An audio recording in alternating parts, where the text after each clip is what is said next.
Wapres ajak pemuda Muhammadiyah kawal pembangunan 3T.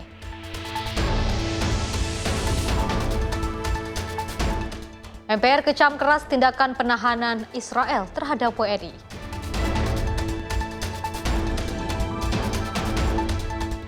Dua begal di Bersenpi di Bekasi ditangkap.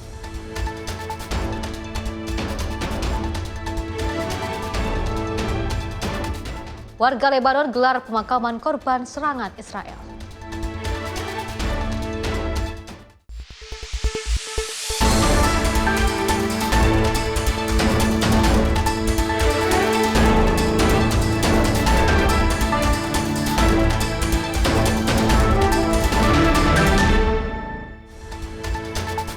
Halo pemirsa, apa kabar Anda hari ini? Ruang Redaksi kembali hadir menemani Anda dengan beragam informasi menarik yang akan kami hadirkan untuk Anda. Bersama saya, Pesi Rahmadi, inilah Ruang Redaksi selengkapnya. Pemirsa, Wapres Gibran membuka Tanwir 2 Pemuda Muhammadiyah tahun 2026 di Bandung, Bali, 21 Mei 2026. Menurut Gibran, keterlibatan generasi muda ini sangat dibutuhkan untuk mendukung pemerataan pendidikan dan juga kesepahaman transportasi digital.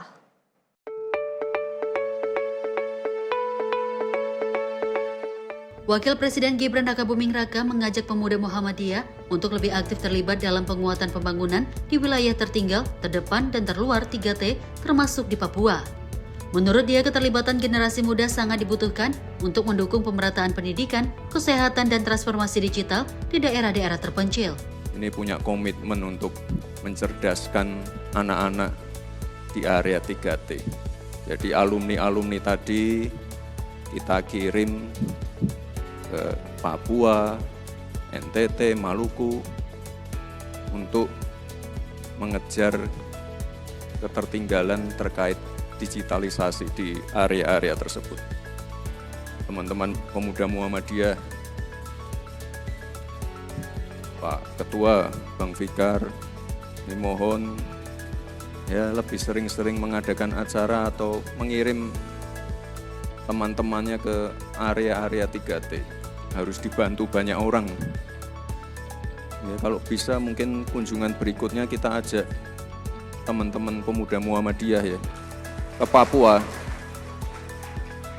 Biar tahu keadaan real di sana seperti apa.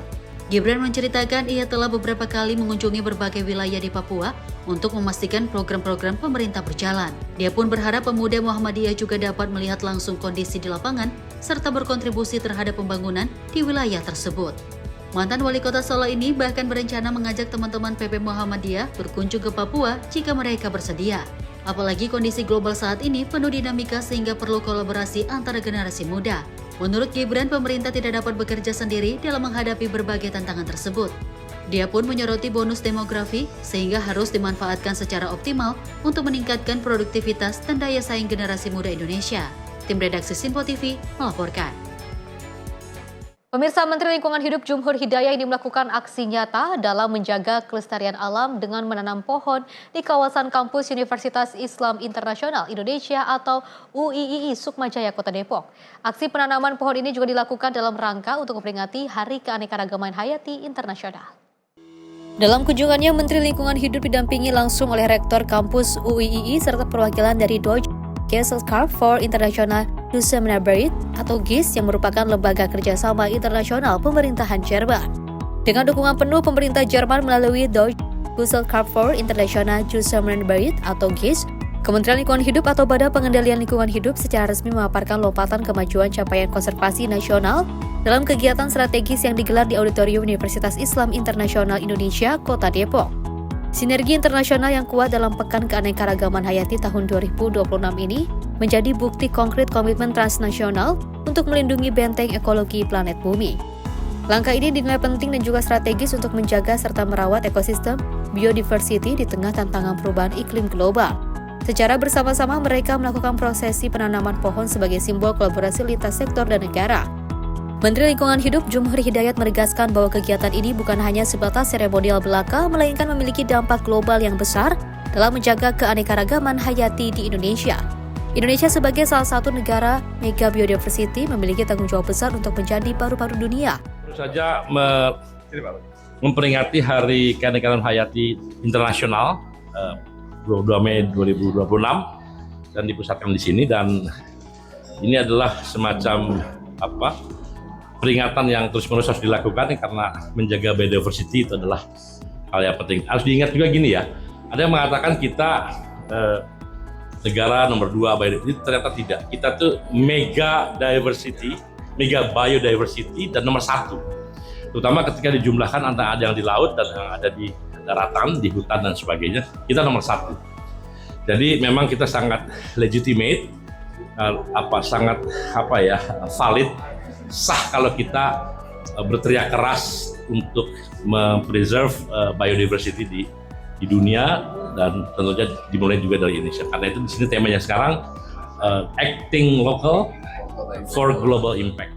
Melalui momentum Hari Keanekaragaman Hayati Internasional ini diharapkan kesadaran masyarakat akan pentingnya menjaga lingkungan semakin meningkat dan aksi serupa dapat terus diaplikasikan di berbagai wilayah lain di Indonesia.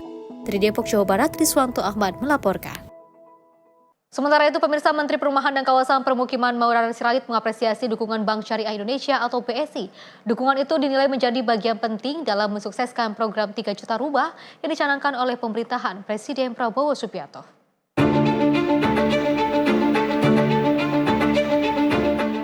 Menteri PKP Maurarar Sirait menyebut penyaluran KUR perumahan oleh BSI di Mataram, Nusa Tenggara Barat menjadi yang tertinggi sejak program tersebut disosialisasikan pada Oktober tahun lalu.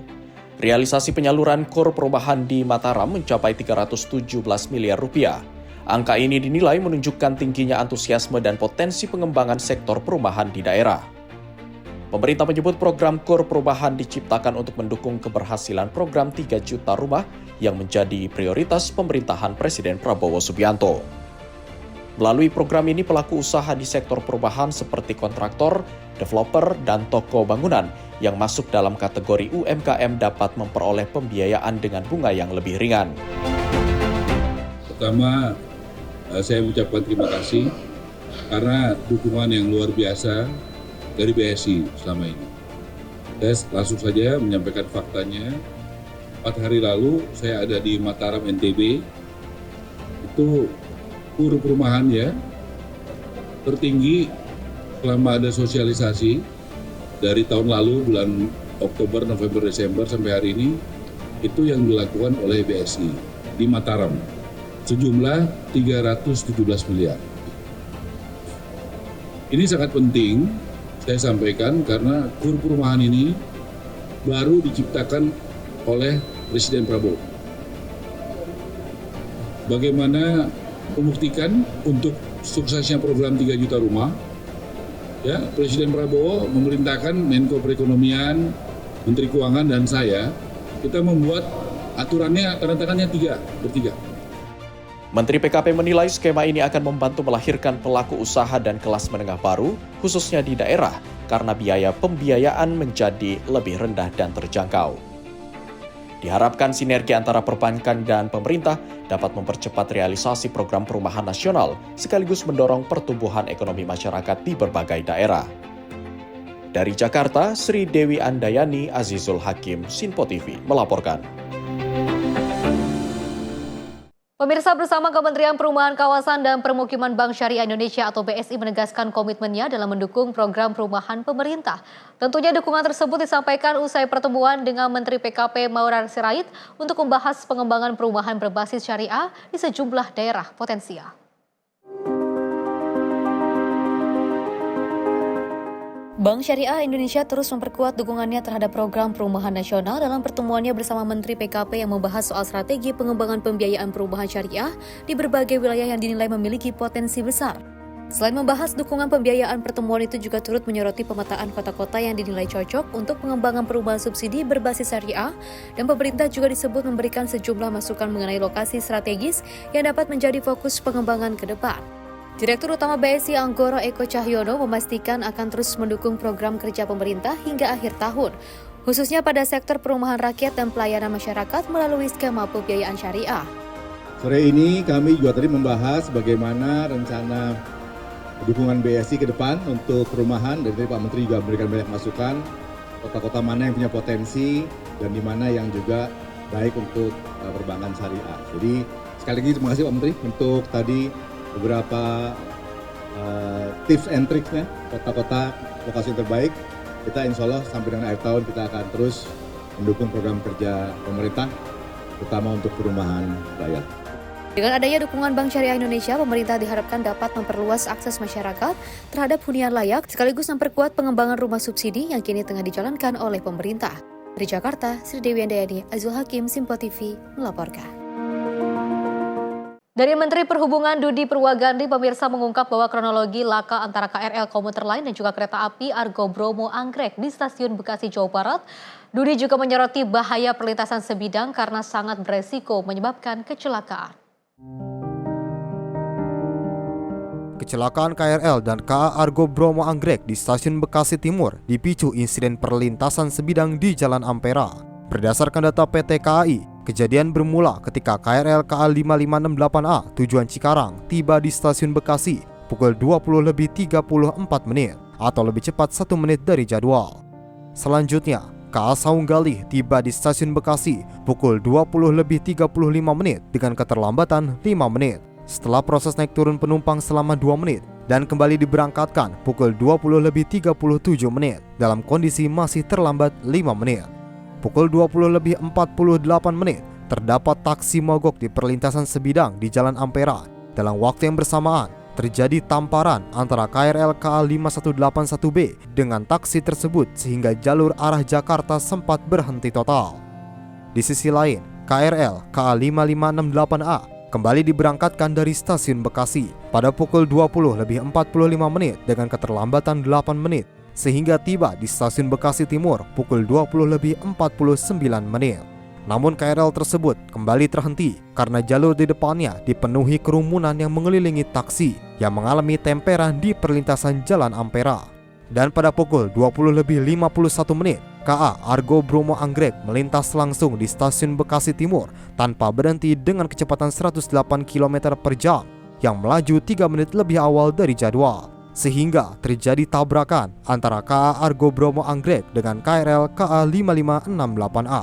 Itu nanti KNKT yang akan memberikan kesimpulan. Apa yang saya sampaikan tadi berdasarkan data logger, yang berhak untuk menyampaikan hal tersebut adalah KNKT yang melakukan. Kalau dari Taman Pak, dari Dinas Menteri Perhubungan untuk perlintasan sebidang ke depannya pemberlakuannya seperti apa, hukumnya seperti apa, dan masukan dan juga koreksi dari Komisi 5 seperti apa Pak?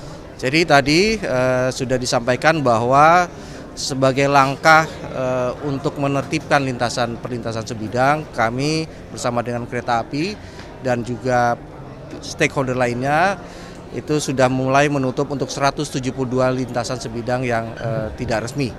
Dudi menyoroti tingginya resiko kecelakaan di perlintasan sebidang. Pemerintah bersama PT KAI saat ini telah menutup 172 perlintasan sebidang tidak resmi dan sebanyak 1.638 perlintasan yang belum dilengkapi palang pintu maupun penjagaan akan segera dipasangi fasilitas keselamatan. Ia juga menegaskan penyebab kecelakaan nantinya akan disampaikan secara resmi oleh Komite Nasional Keselamatan Transportasi KNKT dan menghimbau masyarakat untuk lebih disiplin dan mematuhi rambu perlintasan kereta api. Dari Jakarta, Tim Liputan Simpo TV melaporkan. Pemirsa, proyek double track lintas Bekasi Cikarang ditargetkan selesai pada tahun 2029 dan telah masuk dalam rencana strategis pemerintah. Pembangunan jalur ganda tersebut diharapkan mengurangi kepadatan lintasan. Menteri Perhubungan Dudi Purwagandi memastikan proyek pembangunan DDT lintas Bekasi Cikarang yang mulai dikerjakan tahun 2027 dan ditargetkan rampung tahun 2029. Proyek tersebut telah masuk dalam rencana strategis pemerintah untuk meningkatkan kapasitas dan keselamatan perjalanan kereta api. Pembangunan jalur ganda tersebut diharapkan mampu mengurangi kepadatan lalu lintas kereta lintas Bekasi Cikarang, serta mengurangi titik konflik di perlintasan sebidang. 2027 sampai 2029 diharapkan sudah selesai. Itu sudah masuk Renstra, nanti tentunya kami akan minta dianggarannya untuk 2027 sampai 2029. Presiden menganggarkan 4 triliun, tapi setelah perhitungan kami, itu kami kurang lebih hanya membutuhkan sekitar 800 miliar. Dudi menambahkan terkait dengan anggaran proyek tersebut akan diajukan dalam periode perencanaan 2027 hingga 2029 dengan total anggaran 4 triliun rupiah. Pemerintah juga akan menyinkronkan proyek jalur ganda dengan pembangunan infrastruktur lain seperti flyover dan underpass di sejumlah titik perlintasan karena demi keselamatan di titik perlintasan kereta. Dari Jakarta, Tim Liputan Sinpo TV melaporkan. Pemirsa, Menteri Perdagangan Budi Santoso mengatakan harga minyak kita dalam kondisi terkendali meski terdapat keluhan di masyarakat terkait dengan harga yang mendekati minyak goreng premium. Ia menegaskan tren harga saat ini justru menunjukkan penurunan dibandingkan dengan hari sebelumnya. Ya, tapi kalau untuk stoknya sendiri Pak, stok minyak kita sendiri? Semua nggak ada masalah, stok aman, jadi harga-harga minyak goreng sebenarnya nggak ada masalah. Teman-teman bisa juga cek di www.kp ya. Mendak Budi Santoso mengatakan harga minyak kita dalam kondisi terkendali meski terdapat keluhan di masyarakat terkait harga yang mendekati minyak goreng premium. Budi meminta masyarakat untuk merujuk pada data resmi dari Sistem Pemantauan Pasar dan Kebutuhan Pokok atau SP2KP Kementerian Perdagangan dalam melihat fluktuasi harga di lapangan. Meski demikian, Budi tidak menampik bahwa terdapat disparitas harga di wilayah Indonesia Timur. Ia mengakui bahwa harga minyak goreng termasuk minyak kita di wilayah Papua masih relatif lebih tinggi dibandingkan dengan daerah lainnya. Untuk mengatasi ketimpangan harga tersebut, pemerintah telah menugaskan Perum Bulog guna memperkuat jalur distribusi ke wilayah Papua. Terus SP2KP-nya kan terus berjalan, setelah berarti juga dimonitor harganya. Hari ini kalau dicek harga minyak kita kan 15.800.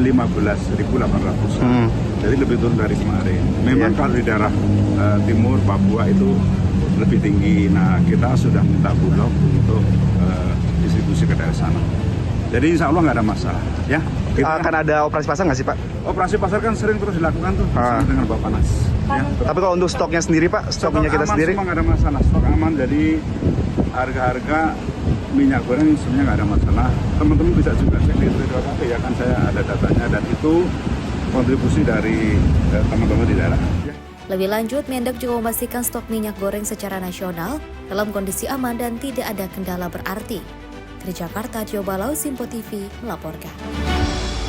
Pemirsa, Menteri Pertanian Andi Amran Sulaiman menegaskan penguatan dolar tidak otomatis mengancam kehidupan masyarakat desa.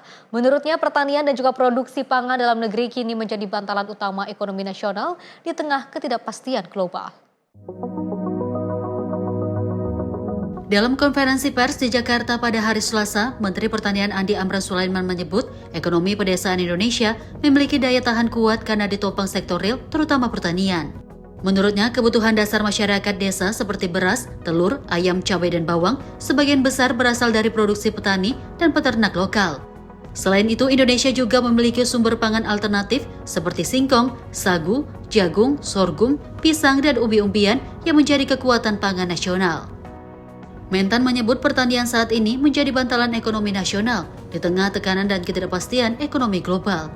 Hal itu didukung peningkatan produksi pangan nasional, surplus sejumlah komoditas strategis, serta lonjakan ekspor pertanian. Berdasarkan data Badan Pusat Statistik atau BPS, nilai ekspor sektor pertanian sepanjang 2025 meningkat sekitar 166 triliun rupiah, sementara impor turun sekitar 41 triliun rupiah. Cadangan beras pemerintah disebut telah menembus lebih dari 5 juta ton dengan produksi nasional surplus dan impor beras medium yang praktis dihentikan. Inilah yang dimaksud Bapak Presiden, bahwa ada dampaknya iya, tetapi dampak positifnya di desa khususnya. Di desa kan petani kan, dampak positifnya jauh lebih tinggi. Nah kita pakai data, Anda boleh cross check ini data nanti. Nih, 166 triliun, impornya turun 41 triliun dan termasuk beras di dalam. Kemudian Anda pasti bertanya, korelasinya bagaimana dengan kesejahteraan petani? Terbaca di sini. Ini tertinggi selama 92, tapi selama Republik ini merdeka. Nah, terus lihat lagi PDB-nya. Terbaca di sini. Sinkronkan pakai data. Clear. Menguntungkan enggak? Itulah yang dimaksud Bapak Presiden, bahwa bahasa sederhananya disampaikan Bapak Presiden. Saya pembantu Presiden menjelaskan secara detail.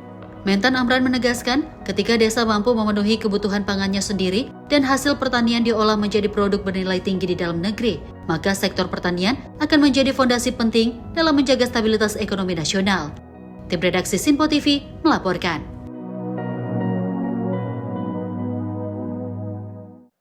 Sementara itu, pemirsa, Menteri Luar Negeri Republik Indonesia Sugiono menyampaikan rasa syukur atas dibebaskannya 9 warga negara Indonesia yang ditangkap tentara Israel saat mengikuti misi kemanusiaan Global Sumut Flotilla. Sugiono juga menyampaikan apresiasi kepada pemerintah Turki atas peran dan juga dukungannya dalam membantu proses pemulangan para WNI ke tanah air.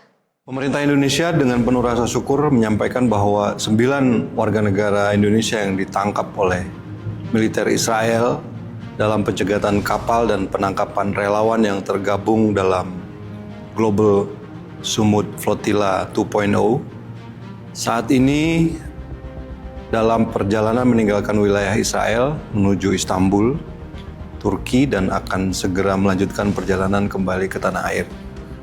Pemerintah Indonesia menyampaikan apresiasi yang sebesar-besarnya kepada pemerintah Turki atas peran aktif dan dukungan penuh dalam memfasilitasi proses pemulangan ini. Perkembangan positif ini merupakan buah kerja keras dan koordinasi erat yang dilakukan pemerintah Indonesia secara intensif sejak menerima laporan pencegatan armada GSF 2.0 dan Kemlu RI melalui Direktorat Pelindungan WNI telah mengoptimalkan seluruh kanal diplomatik yang tersedia, termasuk melalui KBRI Ankara, KBRI Kairo, KBRI Roma, KBRI Amman, dan KJRI Istanbul, serta menjalin komunikasi aktif dengan otoritas dan mitra internasional terkait guna memastikan keselamatan dan percepatan pembebasan seluruh warga negara Indonesia. Pemerintah Indonesia sekali lagi menegaskan kecamannya atas perlakuan tidak manusiawi yang diterima para relawan selama masa penahanan, tindakan yang merendahkan martabat warga sipil dalam sebuah misi kemanusiaan merupakan pelanggaran serius terhadap hukum humaniter internasional yang tidak dapat ditoleransi. Pemerintah Indonesia akan terus mengawal proses pemulangan ini hingga seluruh WNI tiba kembali ke tanah air dengan selamat. Kami mengucapkan terima kasih juga kepada seluruh warga negara Indonesia yang telah mendoakan keselamatan para saudara-saudara kita yang ditangkap ini. Dan terima kasih juga kepada Bapak Presiden Republik Indonesia atas arahannya sehingga proses ini bisa berlangsung dengan lancar. Terima kasih atas dukungan yang diberikan oleh Komisi 1 DPR RI yang terhormat, serta semua pihak yang tidak mungkin kami bisa sebut satu persatu tanpa mengurangi rasa hormat. Semua pihak sudah berupaya sehingga saudara-saudara kita dapat keluar dari wilayah Israel dan kita harap semoga segera kembali ke Indonesia dalam keadaan aman, sehat, dan tidak kurang satu apapun. Terima kasih. Pemirsa, Wakil Ketua Komisi 1 DPR Dev Laksono mengapresiasi kesigapan pemerintahan Presiden Prabowo Subianto yang berhasil membebaskan warga negara Indonesia yang ditahan oleh Israel pada beberapa waktu yang lalu. Menurutnya hasil tersebut ini tak terlepas dari Kementerian Luar Negeri yang melakukan komunikasi dengan beberapa negara seperti Turki, Yordania, serta Italia. Pemerintah Presiden Prabowo Subianto melalui Kementerian Luar Negeri berhasil melakukan berbagai upaya diplomasi dengan sejumlah negara terkait pembebasan warga negara Indonesia yang ditahan Israel. Upaya tersebut membuahkan hasil dengan 9 orang warga negara Indonesia resmi dibebaskan dari negara Israel untuk dipulangkan ke tanah air. Wakil Ketua Komisi 1 DPR Dev Laksono mengapresiasi kesigapan pemerintah yang memastikan keselamatan warga negara Indonesia. Dev menyebut dengan adanya kejadian itu tidak menyurutkan semangat masyarakat Indonesia untuk terus memberikan dukungan kepada masyarakat Palestina. Alhamdulillah, syukurilah para WNI kita yang awalnya bergabung di Global Sumut Flotilla, para relawan yang telah menyiapkan waktu, tenaga, dan juga material yang mereka kumpulkan secara pribadi ataupun secara kelompok sehingga bisa berangkat membawa bantuan kemanusiaan kepada saudara kita di Gaza dan diintercept oleh otoritas Israel. Mereka yang telah ditahan selama beberapa waktu telah dibebaskan dan telah dikembalikan ke tanah bumi pertiwi. Mereka berhasil diberangkatkan dievakuasi kembali melalui Turki.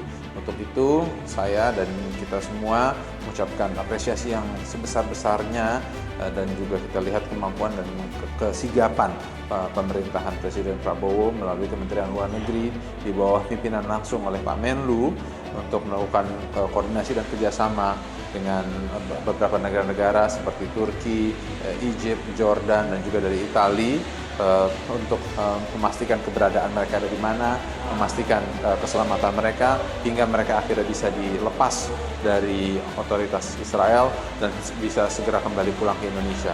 Dan kita sangat amat bersyukur dan ini agar jangan sampai menyurutkan semangat kita untuk terus membantu saudara-saudara kita, kerabat kita yang ada di Gaza agar mereka bisa kembali mendapatkan hak-haknya mereka, kedaulatannya mereka, dan juga kesejahteraannya mereka. Dari Jakarta, Farizal, Sinpo TV melaporkan.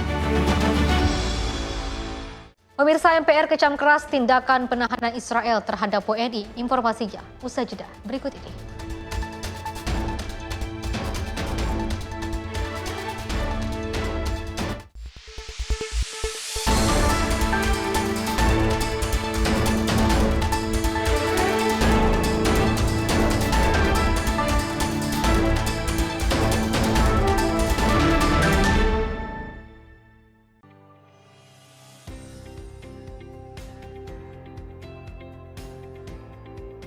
Beragam informasi terbaru hadir menemani Anda sebelum memulai hari. Waktu terbaik dengan rangkaian topik terpilih, dikemas dengan ulasan yang mendalam. Mengangkat isu yang tengah menjadi pembicaraan paling hangat, agar pagi Anda lebih semangat. Jadi pastikan pagi hari Anda lebih bermakna bersama rangkaian berita yang telah kami rangkum untuk Anda.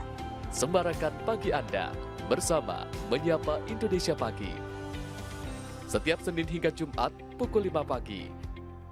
Hanya di Sinpo TV.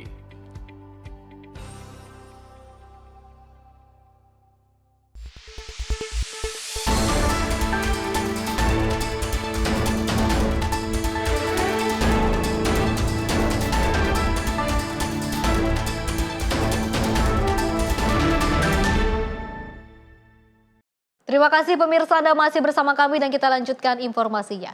Pemirsa, Wakil Ketua MPR Edi Suparno mengapresiasi langkah pemerintah dalam pembebasan 9 warga negara Indonesia saat menjalankan misi Global Sumut Flotilla. Namun Edi mengecam keras atas tindakan yang juga dilakukan Israel di tengah para WNI tersebut menjalankan misi kemanusiaan di Gaza.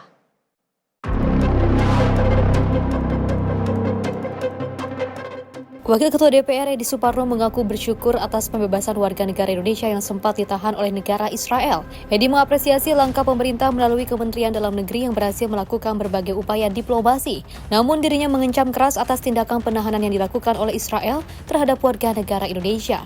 Menurutnya hal itu melanggar hukum internasional mengingat melakukan penahanan di saat menjalankan misi kemanusiaan untuk masyarakat Palestina. Ia pun juga mengingatkan kepada seluruh masyarakat yang menjalankan misi kemanusiaan di Gaza untuk dapat mempertimbangkan resiko yang dihadapi. Ya, pertama kami mensyukuri kehadirat Allah Subhanahu wa taala bahwa saudara-saudara kita yang tadinya ditahan oleh Israel bisa bebas. Sekarang sudah dalam persiapan untuk kembali ke tanah air. Jadi kami mengucap syukur bahwa kondisi mereka dalam keadaan baik, sehat, dan dalam persiapan ke tanah air. Kedua, kami juga menyampaikan apresiasi dan penghargaan setinggi-tingginya kepada Presiden Prabowo, Menteri Luar Negeri Sugiono, dan seluruh jajaran diplomasi kita yang secara cepat dan jitu berhasil melaksanakan diplomasi untuk membebaskan saudara-saudara kita yang ada di Israel. Tiga, kami mengecam aksi yang dilakukan oleh pemerintah Israel dalam menahan mereka-mereka yang bergerak untuk misi kemanusiaan di Gaza.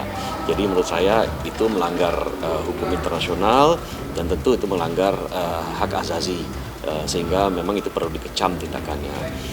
Berikutnya juga saya perlu sampaikan kepada saudara-saudara kita yang lain yang ingin melaksanakan aksi kemanusiaan serupa, perlu dipertimbangkan matang-matang risiko yang akan dihadapi. Ya, karena kita sudah melihat ada pengalaman demikian, jangan sampai nanti menghadapi risiko yang justru lebih besar dan bisa mungkin berakibat fatal ya. Nah, oleh karena itu kami titip kepada teman-teman yang ingin melaksanakan misi-misi kemanusiaan ke depannya untuk betul-betul memperhitungkan risikonya demikian. Dari Jakarta, Farizal dan Farizkiano, Simpo TV melaporkan.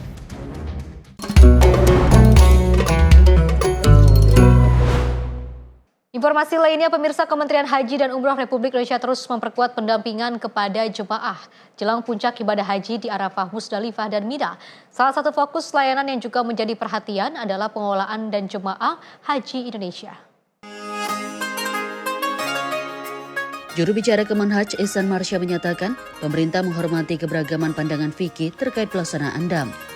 Untuk itu, pemerintah memberikan keleluasaan bagi jemaah dalam menjalankan DAM sesuai keyakinan masing-masing.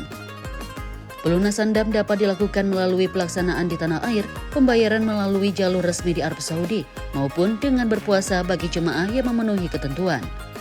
Berdasarkan data terakhir, sebanyak 100.268 jemaah haji Indonesia telah menyelesaikan ketentuan DAM melalui berbagai skema.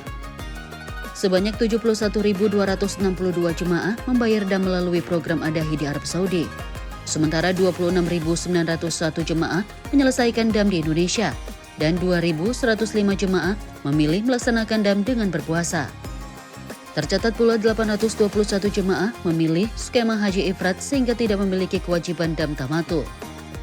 Ihsan menyebut pendataan DAM tahun ini mendapat apresiasi dari pemerintah Arab Saudi. Menurutnya, hal ini menjadi dorongan bagi pemerintah untuk terus memperkuat tata kelola layanan haji, khususnya pada aspek ibadah yang berkaitan langsung dengan kebutuhan jemaah. Dan dapat kami sampaikan berdasarkan data yang kami terima, hingga saat ini tercatat total 100.268 jemaah haji Indonesia telah menyelesaikan ketentuan DAM melalui berbagai skema. Dan dari jumlah tersebut, sebanyak 71.262 jemaah membayar DAM melalui program Adahi di Arab Saudi. Sementara itu, 26.901 jemaah menyelesaikan DAM di Indonesia. Dan 2.105 jemaah melaksanakan DAM dengan berpuasa. Selain itu juga tercatat sebanyak 821 jemaah memilih skema haji ifrat sehingga tidak dikenakan kewajiban DAM tamato. Capaian ini menjadi catatan penting dalam penyelenggaraan haji tahun ini, di mana pengelolaan DAM yang semakin tertata menunjukkan meningkatnya kesadaran jamaah. Kemenhaj juga mengimbau jemaah agar berhati-hati terhadap pihak yang menawarkan pembayaran DAM di luar jalur resmi. Jemaah diminta tidak mudah percaya apabila tidak ada kejelasan mekanisme, bukti pembayaran, dan kepastian pelaksanaan. Jemaah yang masih ragu diimbau untuk berkonsultasi dengan petugas kloter, pembimbing ibadah, atau petugas haji Indonesia di masing-masing kloter. Tim redaksi Simpo TV melaporkan. Pemirsa, Menteri Keuangan Republik Indonesia Purbaya Yudisadeo memastikan batal menunaikan ibadah haji pada tahun ini. Pembatalan tersebut disebut bukan karena faktor ekonomi, melainkan belum rezeki. Menteri Keuangan Purbaya Yudisadeo mengaku batal berangkat ke Tanah Suci untuk menunaikan ibadah haji tahun 2026. Keputusan itu disampaikan langsung oleh Purbaya saat ditemui wartawan di Kompleks Istana Kepresidenan Jakarta. Sebelumnya Purbaya dijadwalkan berangkat pada hari ini dan telah melakukan berbagai persiapan sejak 2 minggu terakhir. Namun rencana tersebut akhirnya dibatalkan. Purbaya tidak menjelaskan secara rinci alasan pembatalan tersebut, namun ia menegaskan keputusan itu bukan dipengaruhi kondisi ekonomi maupun permintaan dari Presiden. Ia menyebut pembatalan ini semata-mata karena belum saatnya dan belum menjadi rezekinya untuk berangkat haji tahun ini. Tidak hanya dirinya, seluruh anggota keluarga Purbaya juga dipastikan batal berangkat ke Tanah Suci. Meski mengaku sedih, Purbaya berharap dapat kembali menjadwalkan ibadah haji pada tahun depan. Belum saatnya mungkin. Batal kenapa Pak? Karena belum saatnya mungkin. Diminta presiden atau? Belum saatnya mungkin, belum rezekinya. Tahun depan lah naik hajinya. Sedih nggak Pak? Sedih nggak Pak? Sedih nggak sedih lah, sedih lah. Nggak, karena emang belum saatnya mungkin. Purbaya pun juga meminta doa agar rencana ibadah haji bersama keluarganya dapat terlaksana pada tahun depan tanpa kendala. Dari Jakarta, Dio Balau, Simpo TV melaporkan. Pemirsa, dari pemerintah Arab Saudi ini menggelar parade keamanan haji tahunan menjelang musim ibadah haji. Kegiatan ini menampilkan kesiapan pasukan keamanan dan tim tanggap darurat dalam mengamankan jutaan jemaah yang akan datang ke Tanah Suci. Kementerian Dalam Negeri Arab Saudi menggelar parade keamanan haji tahunan sebagai bagian dari persiapan menjelang musim haji. Parade ini menampilkan berbagai cabang pasukan keamanan Arab Saudi, termasuk unit polisi khusus, tim pertahanan sipil, polisi lalu lintas, penjaga perbatasan, hingga petugas medis darurat. Acara tersebut dihadiri langsung oleh Menteri Dalam Negeri Arab Saudi, Pangeran Abdul Aziz bin Saud bin Naif. Rekaman video memperlihatkan helikopter terbang di atas area parade, sementara kendaraan lapis baja, unit reaksi cepat, dan formasi pengendalian massa bergerak di lokasi pertunjukan. Dalam demonstrasi tersebut, petugas juga menampilkan berbagai simulasi penanganan darurat, mulai dari evakuasi korban, operasi pemadaman kebakaran, pengaturan kerumunan jemaah, hingga penanganan ancaman terorisme. Parade ini menjadi bagian dari upaya Arab Saudi untuk memastikan keamanan dan kelancaran penyelenggaraan ibadah haji yang setiap tahun dihadiri jutaan umat muslim dari berbagai negara. Pemerintah Arab Saudi menyebut pengamanan haji memerlukan koordinasi besar karena melibatkan tantangan keamanan, keselamatan, dan logistik dalam skala besar. Tim redaksi Sinpo TV melaporkan. Selain itu, pemirsa, Kementerian Haji dan Umroh Republik Indonesia menyampaikan hingga hari ke-29 masa operasional Haji 1447 Hijriah, sebanyak 192.000 lebih jemaah dan petugas haji Indonesia telah diberangkatkan menuju Arab Saudi. Kemenhaj mengimbau seluruh jemaah untuk menjaga kesehatan, menghemat tenaga, serta memperbanyak istirahat. Dan untuk kedatangan jemaah haji gelombang kedua melalui Bandara King Abdul Aziz Jeddah, tercatat sebanyak 224 kloter dengan 85.618 jemaah dan 893 petugas telah tiba. Kementerian Haji dan Umroh Republik Indonesia terus memantau dan memastikan kelancaran penyelenggaraan ibadah haji tahun 1447 Hijriah atau 2026 Masehi. Juru bicara Kemenhaj, Ihsan Marsha, menyatakan hingga hari ke-29 masa operasional, sebanyak 498 kelompok terbang atau kloter dengan total 192.185 jemaah dan 1.984 petugas telah diberangkatkan menuju Arab Saudi. Untuk kedatangan jemaah gelombang kedua melalui Bandara King Abdul Aziz International Airport Jeddah, tercatat 224 kloter dengan 85.618 jemaah dan 893 petugas telah tiba di Tanah Suci. Sementara itu, sebanyak 487 kloter dengan 188.259 jemaah dan 1.984 petugas telah berada di kota Mekah. Adapun jumlah jemaah haji khusus yang telah tiba di Tanah Suci tercatat sebanyak 14.513 jemaah. Pemerintah terus memastikan seluruh aspek pelayanan, mulai dari kedatangan, akomodasi, konsumsi, transportasi, kesehatan, pembinaan ibadah, hingga perlindungan jemaah berjalan optimal. Bapak dan Ibu sekalian, alhamdulillah hari ini kita memasuki hari ke-29 masa operasional penyelenggaraan ibadah haji. Secara umum, seluruh layanan haji Indonesia mulai dari pemberangkatan di tanah air, kedatangan di Arab Saudi, maupun berkaitan dengan layanan akomodasi, konsumsi, transportasi, kesehatan, hingga pembinaan ibadah berjalan lancar dan penuh dengan pendampingan petugas. Berdasarkan data terakhir, sebanyak 498 kloter dengan 192.185 jemaah dan 1.984 petugas telah diberangkatkan menuju Arab Saudi.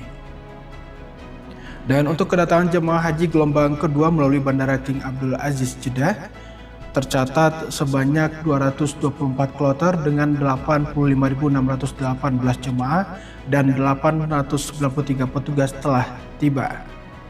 Sementara itu, pergerakan jemaah menuju Mekah juga terus berlangsung hingga saat ini. Sebanyak 487 kloter dengan 188.259 jemaah dan 1.984 petugas telah tiba di kota Mekah Al-Mukarramah. Dan itu selain sebanyak 14.513 jemaah haji khusus juga telah tiba di Tanah Suci dan mulai menjalani rangkaian ibadah. Menjelang puncak haji di Arafah, Musdalifah, dan Mina atau Arbusnah, Kemenhaj menghimbau seluruh jemaah untuk menjaga kesehatan, menghemat tenaga, serta memperbanyak istirahat. Ihsan Marsha juga meminta jemaah tidak ragu meminta bantuan kepada petugas haji Indonesia yang siap mendampingi dan melayani selama di Tanah Suci. Tim redaksi Sinpo TV melaporkan. Pemirsa, guna memastikan kesiapan layanan jemaah haji Indonesia saat wukuf Amirul Hajj menggelar sidak di Arafah. Dari hasil sidak, Amirul Hajj menemukan ketidaksesuaian jumlah tempat tidur di tenda dengan data yang tertera di lokasi.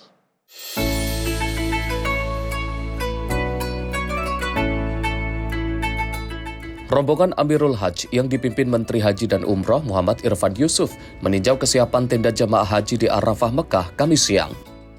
Dalam sidak tersebut ditemukan jumlah tempat tidur atau bed di sejumlah tenda tidak sesuai dengan kapasitas yang tercantum di pintu masuk tenda. Di antaranya tercatat 360 bed, namun setelah dicek, jumlah tempat tidur di dalam hanya tersedia 320 bed.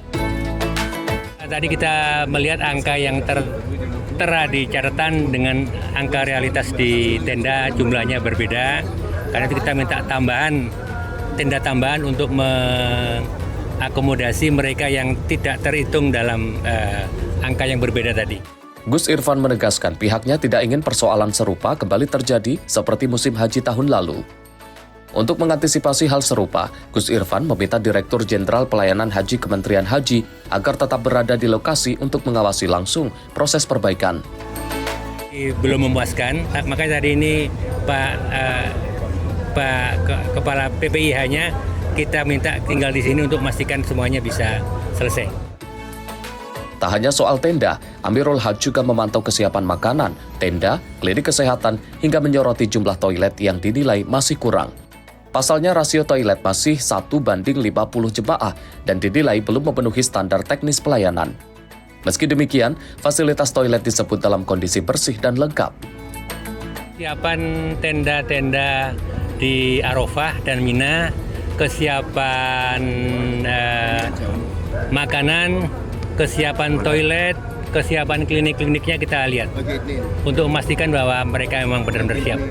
Kementerian Haji dan Umroh menargetkan seluruh kekurangan dapat diselesaikan dalam 5 hari sebelum pendorongan jemaah menuju Arafah pada 25 Mei mendatang. Kementerian Haji dan Umroh memastikan pengawasan kesiapan layanan haji akan terus dilakukan guna menjamin kenyamanan dan keselamatan jamaah Indonesia selama puncak ibadah haji berlangsung. Dari Mekah, Arab Saudi, Ferdi Setiawan, Sinpo TV, Media Center Haji 2026.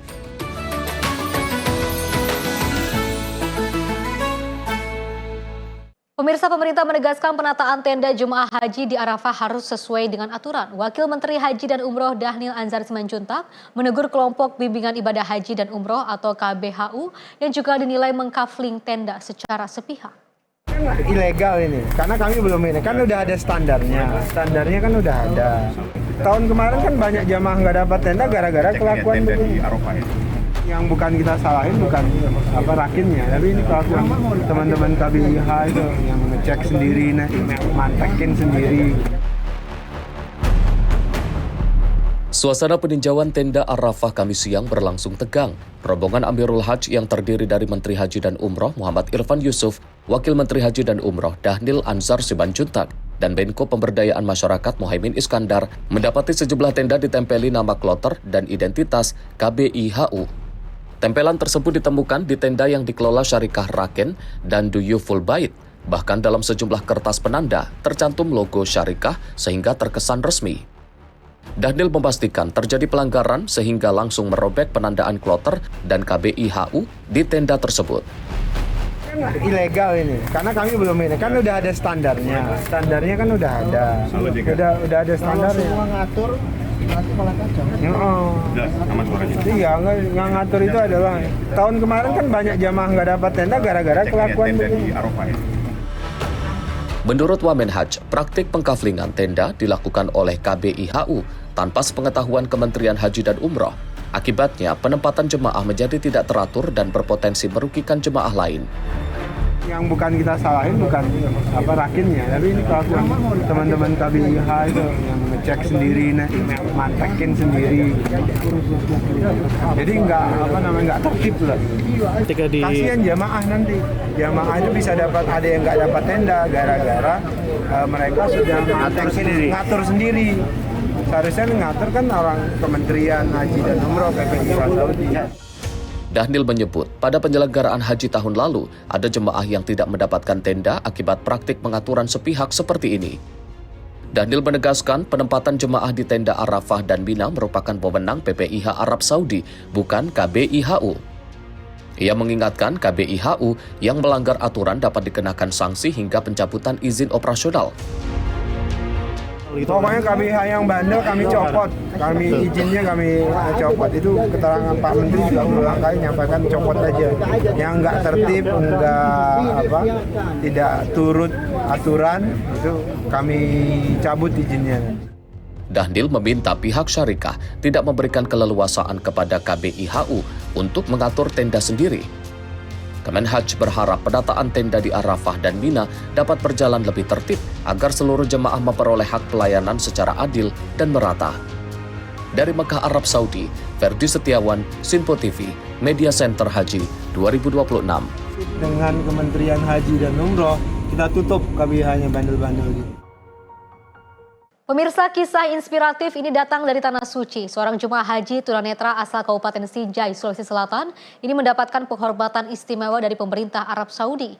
Namanya bahkan akan diabadikan menjadi nama sebuah masjid yang dibangun di Madinah.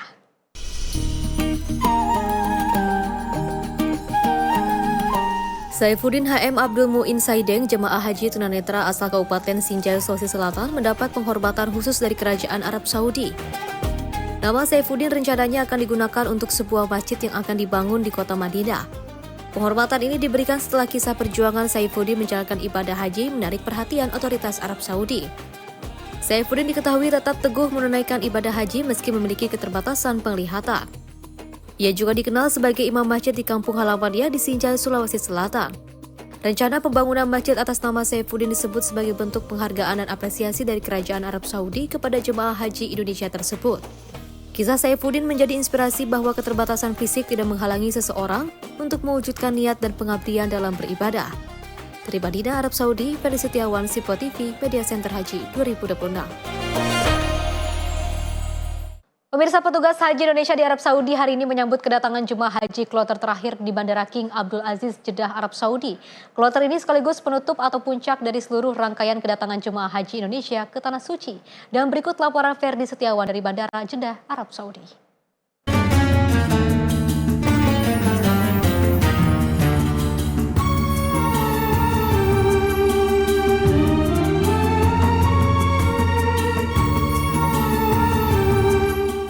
Pemirsa, hari ini adalah hari terakhir kedatangan jemaah haji dari Indonesia. Dan sekarang adalah kloter SUB 116 yang berasal dari Surabaya. Dan ini adalah kloter jemaah terakhir dari Surabaya yang berjumlah kurang lebih 380 orang jemaah. Dan ini menjadi penanda bahwasannya ini adalah jemaah yang terakhir datang ke Arab Saudi, khususnya di Bandara Jeddah, Arab Saudi. Kloter ini juga sekaligus menjadi penutup dari kedatangan jemaah haji ke Arab Saudi yang terdiri dari 2 gelombang, yaitu di gelombang Madinah dan juga di gelombang Jeddah seperti ini.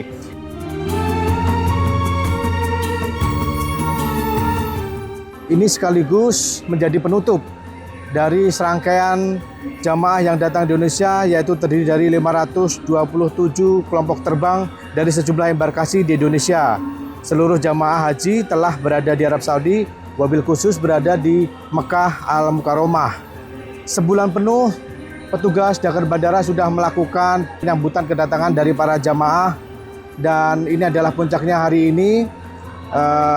Dan kedatangan dibagi dalam 2 kloter yang bulan lalu terdiri dari 15 hari dilakukan kedatangan di Bandara Prince Muhammad bin Abdul Aziz Madinah, dan sekarang di Bandara King Abdul Aziz Jeddah, Arab Saudi.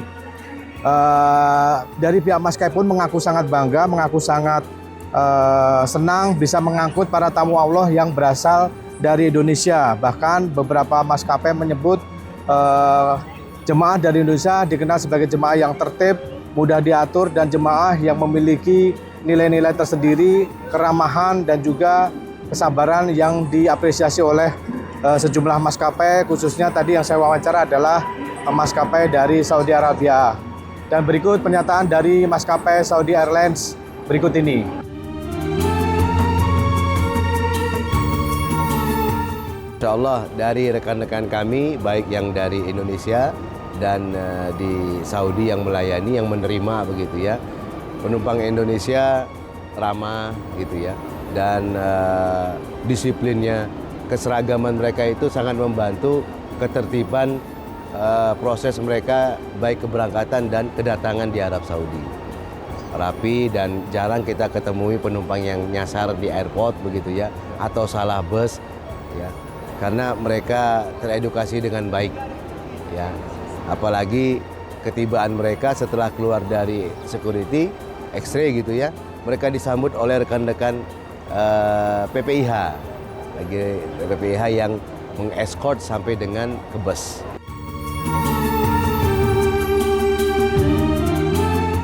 Dan untuk mengetahui bagaimana proses kedatangan jamaah terakhir, kloter terakhir sekaligus menjadi penutup dari kedatangan jemaah haji Indonesia ke Jeddah Arab Saudi ini, kita akan ngobrol dengan Kepala Dakar Bandara Bapak Abdul Basir. Bapak, apa kabar, sehat? Alhamdulillah sehat, Mas Pak, Fardi. ini kloter terakhir. Bagaimana Ya. Pak pantauannya dari kloter terakhir ini, Pak? Alhamdulillah untuk hari ini kita kedatangan 6 kloter yang terakhir, dan untuk kloter terakhir Indonesia ada SUB 116. Dari pemantauan kami di lapangan sampai saat ini tidak ada kendala yang berarti. Insya Allah semua jamaah dalam keadaan baik-baik saja, dan hari ini nanti akan langsung diberangkatkan ke Mekah. Untuk selanjutnya para jamaah akan melaksanakan umroh wajib dan menunggu waktu untuk pelaksanaan wukuf tanggal 9 Dzulhijjah.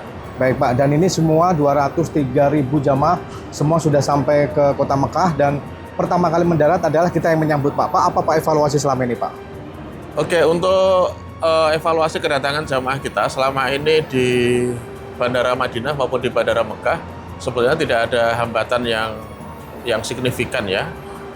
Ada beberapa catatan dari kami, misalkan ada 2 orang jamaah yang sebelumnya pernah ada permasalahan imigrasi di Arab Saudi, ditolak masuk ke Arab Saudi, sudah diproses dengan baik. Ada 2 jamaah yang visanya tercancel, juga sudah diadvokasi dan akhirnya visanya bisa diterbitkan kembali. Kalau masalah jamaah sakit pada saat kedatangan, semuanya sudah kita berikan pelayanan yang terbaik untuk jamaah. Khusus untuk jamaah lansia, bahkan kita sering meminta dari Syarikah, dari Nusuk untuk bisa menyediakan bis khusus lansia yang memungkinkan jamaah bisa dimobilisasi ke dalam bis dalam kondisi yang tetap nyaman, menggunakan kursi roda, naik langsung ke dalam bis menggunakan fasilitas bis hidrolik. Baik Pak, dan kemarin Bapak Wakil Menteri Haji dan Umroh Bapak Daniel Ansar Simanjuntak juga menyebut OTP ini menjadi salah satu peningkatan nih Pak ya, kalau tahun lalu 80%, sekarang 90%. Bagaimana Pak, bisa jelaskan Pak? Oke, kalau OTP itu memang semua maskapai, baik Saudi Air maupun Garuda, tahun ini on time performanya sangat bagus, dan mudah-mudahan nanti OTP ini juga akan tetap terjaga pada saat kepulangan ya. Karena OTP ini penting buat jamaah haji kita supaya mereka tidak terlalu lama dalam perjalanan, dan juga akan berpengaruh pada kecepatan layanan di bandara. Baik, itu salut ya teman-teman dari Dakar Bandara, luar biasa, petugas hajinya luar biasa. Terakhir Pak, untuk pemulangan terakhir dijadwalkan nanti tanggal berapa dan rencananya seperti apa Pak? Oke, untuk rencana kepulangan kita akan terjadwal mulai tanggal 1 Juni sampai dengan nanti terakhir tanggal 30 Juni. Nanti kami akan langsung menggelar rapat bersama dengan semua maskapai, dengan beberapa pihak yang terkait dengan layanan kepulangan di Bandara Jeddah dan Bandara Madinah, bersama dengan PPH Arab Saudi dan dengan kantor urusan haji di Jeddah. Insya Allah kita persiapkan dengan sebaik-baiknya untuk proses kepulangan jamaah haji kita nantinya. Baik, terima kasih Pak Basir. Siap, sama Mas Fardi. Ya, itu tadi pemirsa wawancara kita dengan Kepala PPIH Dakar Bandara Bapak Abdul Basir.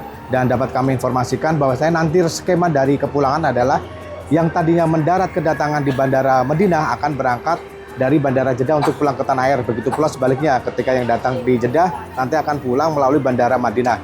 Dan kita semua berharap agar semua jamaah bisa kembali ke tanah air dengan suasana yang sehat, hati yang nyaman karena sudah menjalankan ibadah haji, dan selamat bisa berkumpul bersama keluarga kembali dan mendapatkan predikat haji yang makbul. Terima kasih atas informasinya. Saya melaporkan langsung dari Jeddah, Arab Saudi. Ferdi Setiawan melaporkan untuk Sinpo TV.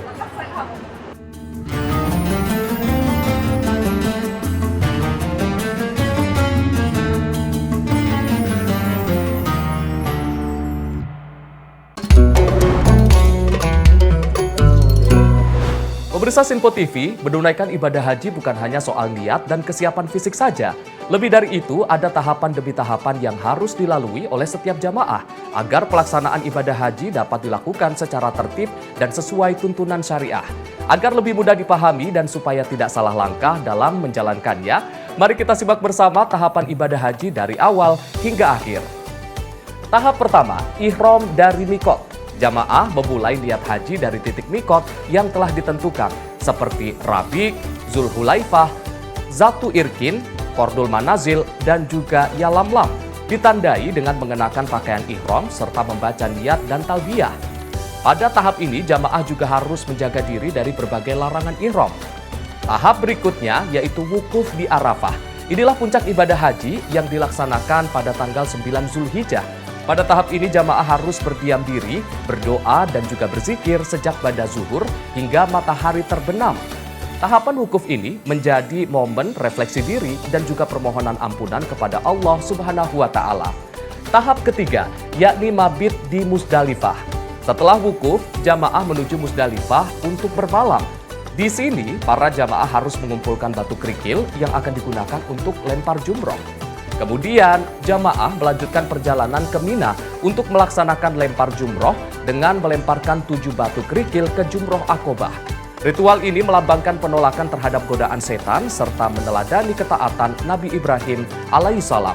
Kemudian tahap kelima adalah tahalul, yaitu mencukur atau memotong rambut sebagai tanda berakhirnya sebagian larangan ihram. Pada tahap ini, jamaah mulai kembali ke kondisi normal seperti sebelum melaksanakan haji secara bertahap. Tahap selanjutnya yaitu tawaf ifadah. Pada tahap ini, jamaah kembali ke Masjidil Haram untuk mengelilingi Ka'bah sebanyak 7 kali, dimulai dari arah Hajar Aswad dalam keadaan suci. Tahap ketujuh yakni sa'i antara Safa dan juga Marwah. Jamaah diharuskan berjalan atau berlari kecil sebanyak 7 kali antara Bukit Safa dan juga Bukit Marwah. Hal ini dilakukan sebagai simbol perjuangan Siti Hajar dalam mencari air untuk Nabi Ismail alaihissalam. Selanjutnya yaitu tahapan mabit di Mina dan lempar jumroh lanjutan. Pada tahap ini jamaah kembali ke Mina untuk bermalam pada hari-hari tasyrik, sekaligus melanjutkan lempar jumroh di 3 titik, yaitu Ula, Wusta, dan Aqobah. Tahap terakhir dalam rangkaian ibadah haji yaitu tawaf wada. Sebelum meninggalkan tanah suci, jamaah melaksanakan tawaf perpisahan sebagai penutup seluruh rangkaian ibadah haji. Dan pemirsa Sinpo TV, setiap tahapan ini bukan hanya sekadar urutan ritual, namun juga mengandung nilai, kesabaran, keikhlasan, dan ketaatan yang mendalam. Dengan memahami setiap prosesnya, kita tidak hanya menjalankan, tetapi juga menghayati makna ibadah haji itu sendiri. Semoga kita semua diberi kesempatan untuk menjadi tamu Allah di Tanah Suci. Saya Arif Rifai, sampai jumpa di info seputar haji berikutnya.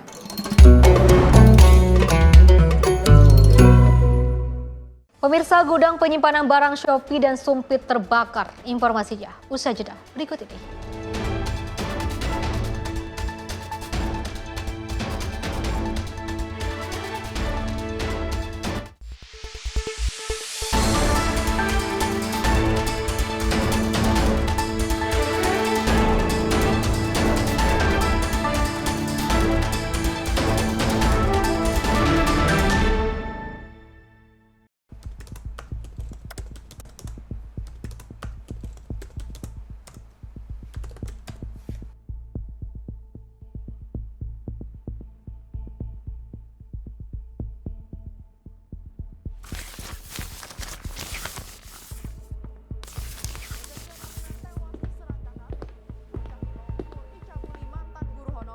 Viral maling bobol rumah di siang hari. Polisi bongkar peredaran narkoba jaringan internasional. Dugaan pembunuhan mayat dalam drum belum terungkap. Lagi, lansia tewas dengan penuh luka bacok. Mengaku tidak dinafkahi suami, seorang ibu bunuh anak kandung. Treskrim Polres Goa mengepung rumah terduga pelaku pencurian di Desa Bontoala, Kecamatan Palangga. Sally, saat akan standby. diamankan. 3, 2, 1. Di balik setiap peristiwa selalu ada fakta yang tersembunyi. Saksikan catatan kriminal setiap Senin hingga Jumat hanya di Sinpo TV.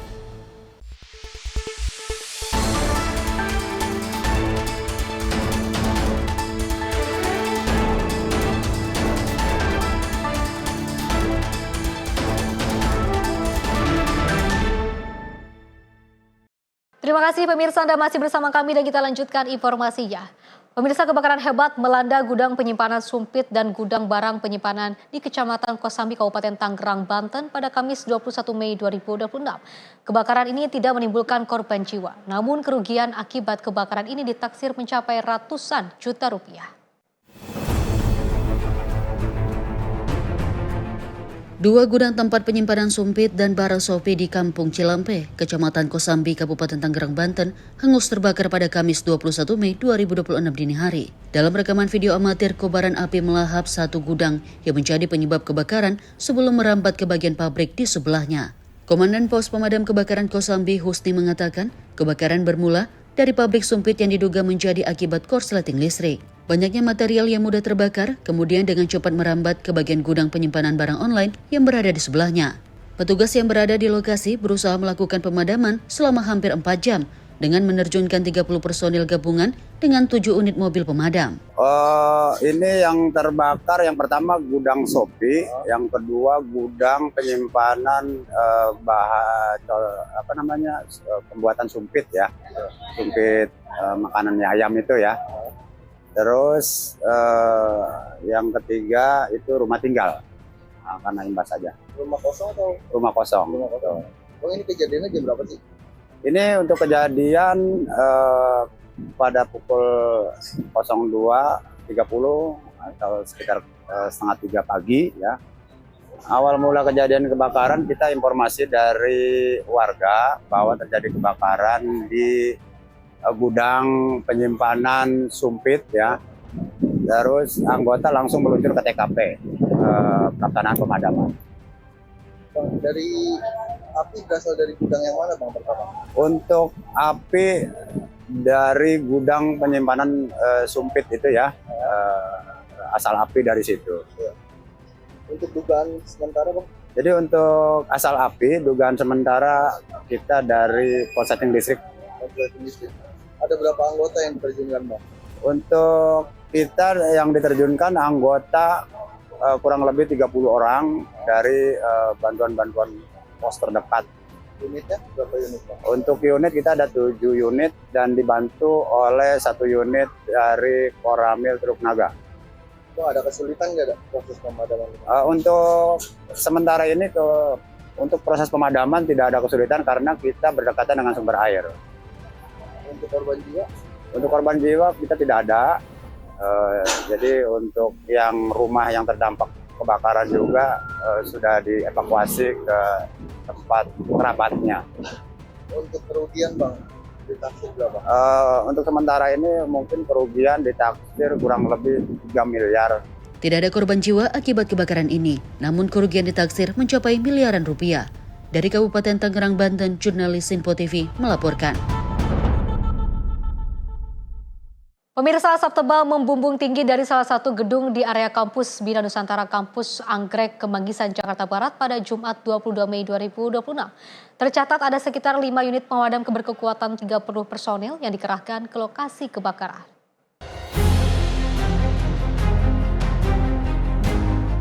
Kebakaran melanda kampus Bina Nusantara atau BINUS, Kampus Anggrek di Kemanggisan, Palmerah, Jakarta Barat pada Jumat pagi. Dalam rekaman video yang viral, asap tebal terlihat membumbung tinggi dari titik kebakaran di dalam kampus. Petugas beserta armada pemadam kebakaran nampak berjejer di area kampus, di sisi Jalan Rawabelong, Palmerah. Kepala Seksi Operasi Suku Dinas Penanggulangan Kebakaran dan Penyelamatan Jakarta Barat, Saiful Kafi, mengkonfirmasi peristiwa kebakaran ini terjadi pada Jumat 22 Mei 2026 pagi.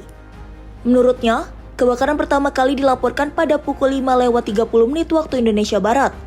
Kemudian tim pemadam kebakaran Jakarta Barat tiba di lokasi pada pukul 5:40 waktu Indonesia Barat. Sekitar 5 unit pemadam berkekuatan 30 personil yang dikerahkan ke lokasi untuk memadamkan api. Meski demikian, belum diketahui ruangan yang terbakar dan penyebab awal kemunculan api sehingga memunculkan asap tebal. Hingga sekitar pukul 7:30 waktu Indonesia Barat, petugas masih melakukan operasi pemadaman kebakaran di lokasi kejadian. Tim redaksi Sinpo TV melaporkan.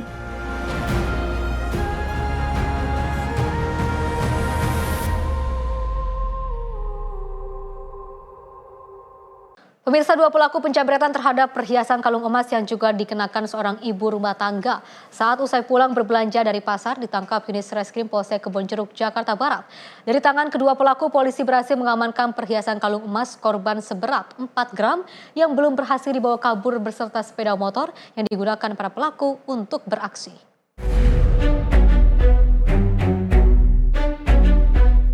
Dua pelaku berinisial KWG dan DA warga Jakarta Utara ini langsung diamankan petugas unit Reskrim Polsek Kebonjeruk, Jakarta Barat pasca tertangkap basah melakukan aksi kejahatan penjamretan perhiasan kalung emas yang dikenakan seorang ibu rumah tangga di kawasan Kedoya, Kebonjeruk, Jakarta Barat.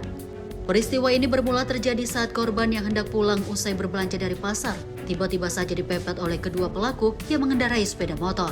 Setelah merampas paksa perhiasan kalung emas dari leher korban, kedua pelaku langsung tancap gas sepeda motornya kabur dari lokasi. Korban yang seketika berteriak meminta tolong kemudian mengundang perhatian pengguna jalan lain di lokasi yang lalu langsung membantu melakukan pengejaran dan berujung menabrakkan kendaraannya ke sepeda motor kedua pelaku hingga membuat kedua pelaku sontak terjatuh di aspal jalan.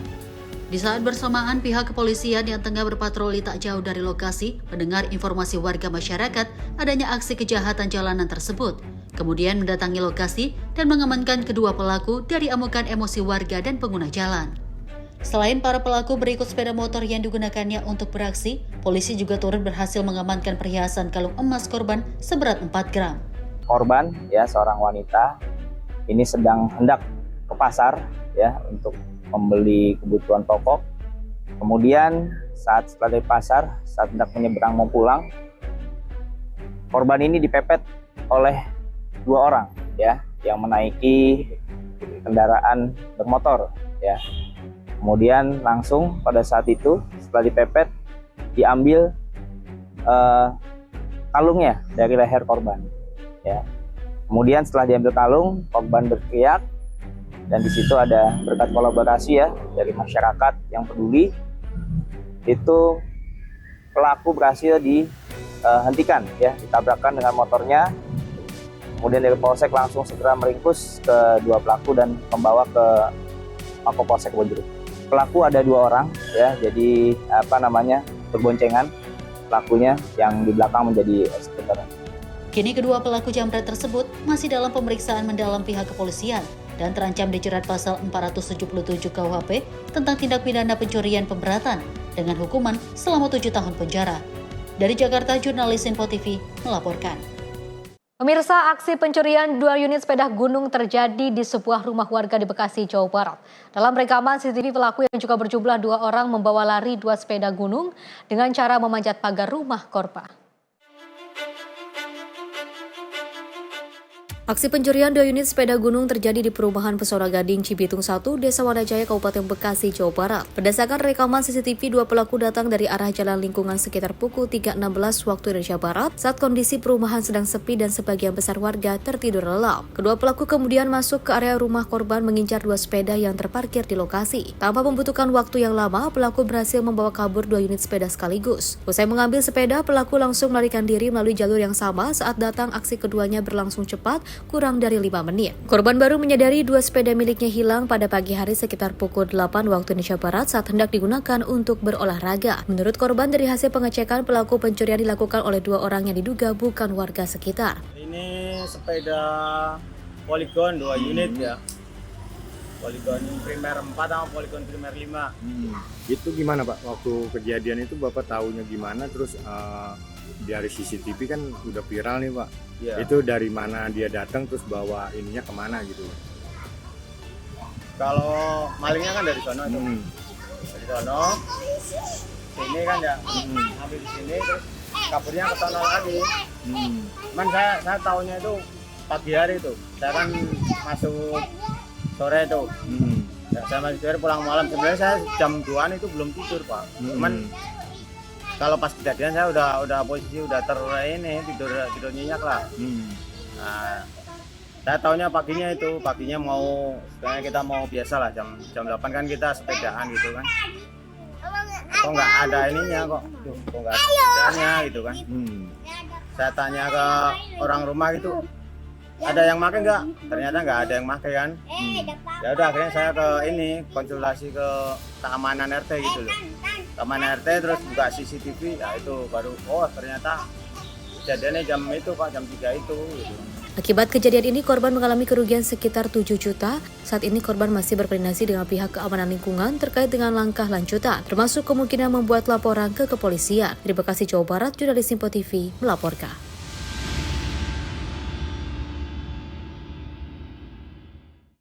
Pemirsa, aksi pencurian sepeda motor terekam kamera CCTV terjadi di Jalan Tarunajaya, Cibubur, Ciracas, Jakarta Timur pada Kamis 21 Mei 2026. Pelaku yang juga berjumlah 2 orang ini terekam kamera CCTV saat memasuki gerbang rumah kos dalam keadaan sepi. Pencurian sepeda motor kembali terjadi di Jalan Tarunajaya, Cibubur, Ciracas, Jakarta Timur pada Kamis 21 Mei 2026. Satu unit sepeda motor milik penghuni kos raib setelah dibawa lari pencuri saat lingkungan sedang sepi. Menurut keterangan warga dalam rekaman CCTV di lokasi, pelaku yang berjumlah 2 orang beraksi sekitar pukul 5:43 menit hingga 5:44 menit pagi. Dan pemilik motor baru mengetahui kendaraannya hilang saat hendak berangkat kerja sekitar pukul 7 pagi. Korban yang panik kemudian melaporkan kejadian kepada pemilik kos. Jelasin Bang, kejadiannya gimana Bang?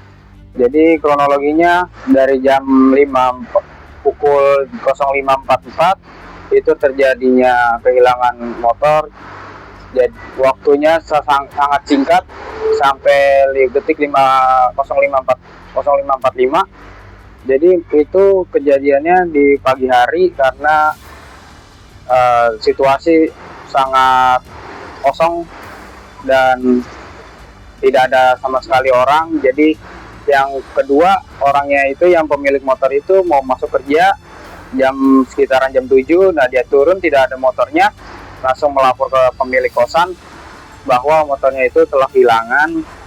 Jadi alhasil ya dilihat CCTV ternyata benar pukul 05.43 telah terjadi kehilangan motor, dan pukul 05.44 itu telah dibawa motornya.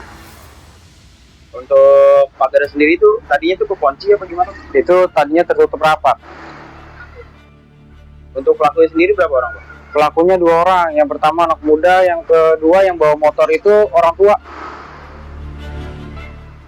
Kalau dari daerah sini tuh kejadian kayak gini tuh sering rawan apa gimana Pak?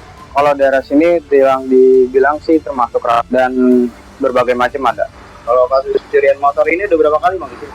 Kalau di sini di tempat ini udah 2 kali, tapi di tempat daerah lain mungkin bisa lebih dari 2 kali. Hingga kini pihak kepolisian masih melakukan penyelidikan dan memburu para pelaku curanmor. Dari Jakarta, jurnalis Simpo TV melaporkan.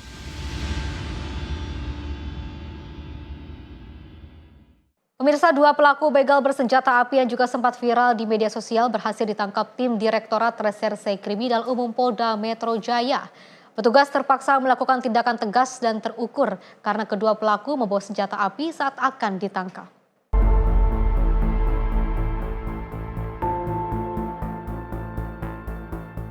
Direktorat Reserse Kriminal Umum Polda Metro Jaya kembali menangkap 2 pelaku begal yang sebelumnya viral di media sosial Cikarang Info. Kedua tersangka berinisial JF dan AS diamankan oleh tim pemburu begal Polda Metro Jaya setelah diduga melakukan tindak pidana pencurian dengan kekerasan dan pencurian dengan pemberatan. Direktur Reserse Kriminal Umum Polda Metro Jaya, Kombes Pol Iman Imanuddin, dalam keterangannya kepada wartawan Selasa malam mengatakan, saat proses penangkapan di wilayah Pasar Rebo, petugas mendapati kedua pelaku membawa senjata api.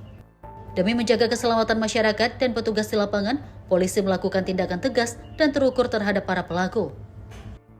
Berdasarkan hasil pemeriksaan sementara, kedua pelaku diduga sudah 6 kali beraksi di sejumlah titik di wilayah Jakarta Timur dan Bekasi. Polisi kini masih mengembangkan jaringan pelaku untuk mengungkap keterlibatan pihak lain dalam aksi kejahatan tersebut. Atas perbuatannya, kedua tersangka dijerat pasal 477, pasal 479, dan pasal 306 dengan ancaman hukuman hingga 15 tahun penjara. Polda Metro Jaya juga menyebut keberhasilan penangkapan ini tak lepas dari peran Poskamling dan aktivis media sosial yang memberikan informasi cepat terkait gangguan keamanan di wilayah Jakarta sekitar. Tersangka yang beberapa waktu lalu viral di Cikarang Info, yang bersangkutan sudah diamankan oleh tim dari Direktorat Reserse Kriminal Umum Polda Metro Jaya karena telah melakukan tindak pidana pencurian dengan kekerasan maupun pencurian dengan pemberatan.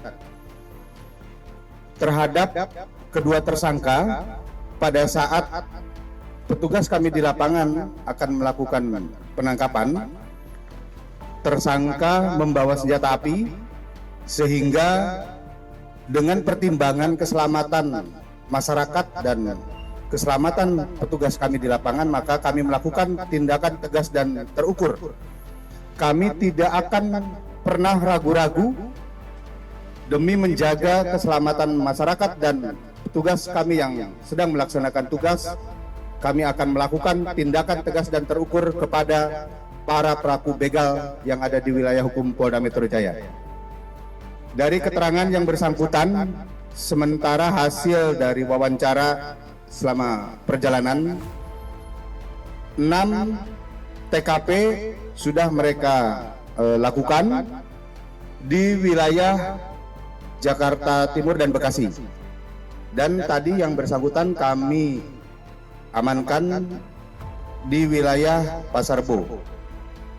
Kepada mereka dikenakan pasal 477, 479 dan 306 dengan ancaman pidana 15 tahun penjara. Dari Jakarta, jurnalis Info TV melaporkan. Peristiwa lainnya, pemirsa, 1 dari 3 pelaku begal yang juga membacok tubuh seorang korban ditangkap unit Reskrim Polsek Seberang Ulu 2 Palembang. Pelaku tidak berkutik saat ditangkap di tempat tongkrongannya.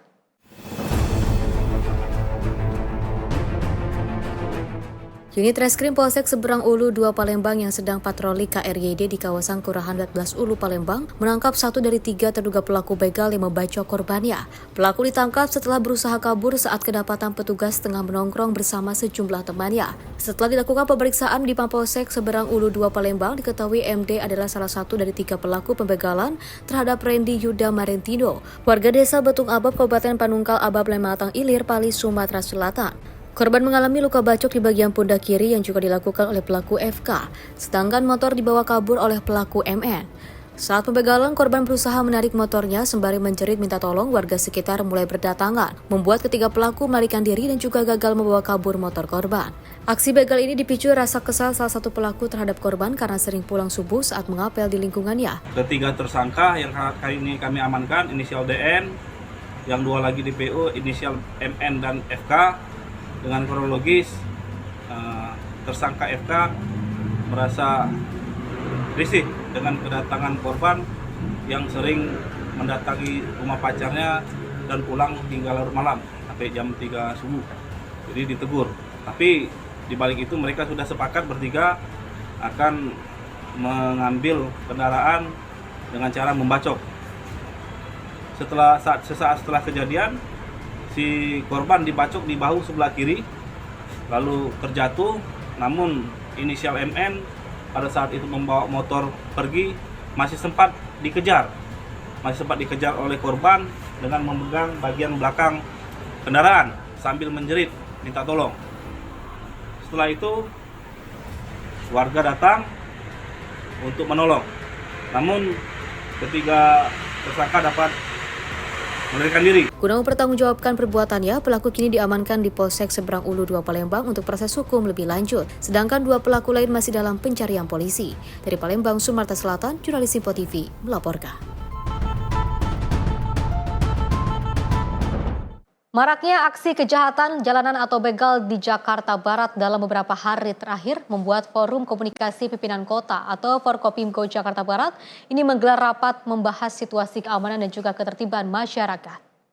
Saat ini media sosial tengah ramai membahas tagar Jakbar darurat begal setelah maraknya kasus pembegalan dan juga pencurian motor di sejumlah wilayah Jakarta Barat. Menanggapi keresahan masyarakat tersebut, Forum Komunikasi Pimpinan Kota atau Forkopimko Jakarta Barat menggelar rapat koordinasi dalam mengantisipasi kejahatan jalanan seperti begal, curanmor, hingga penjamretan.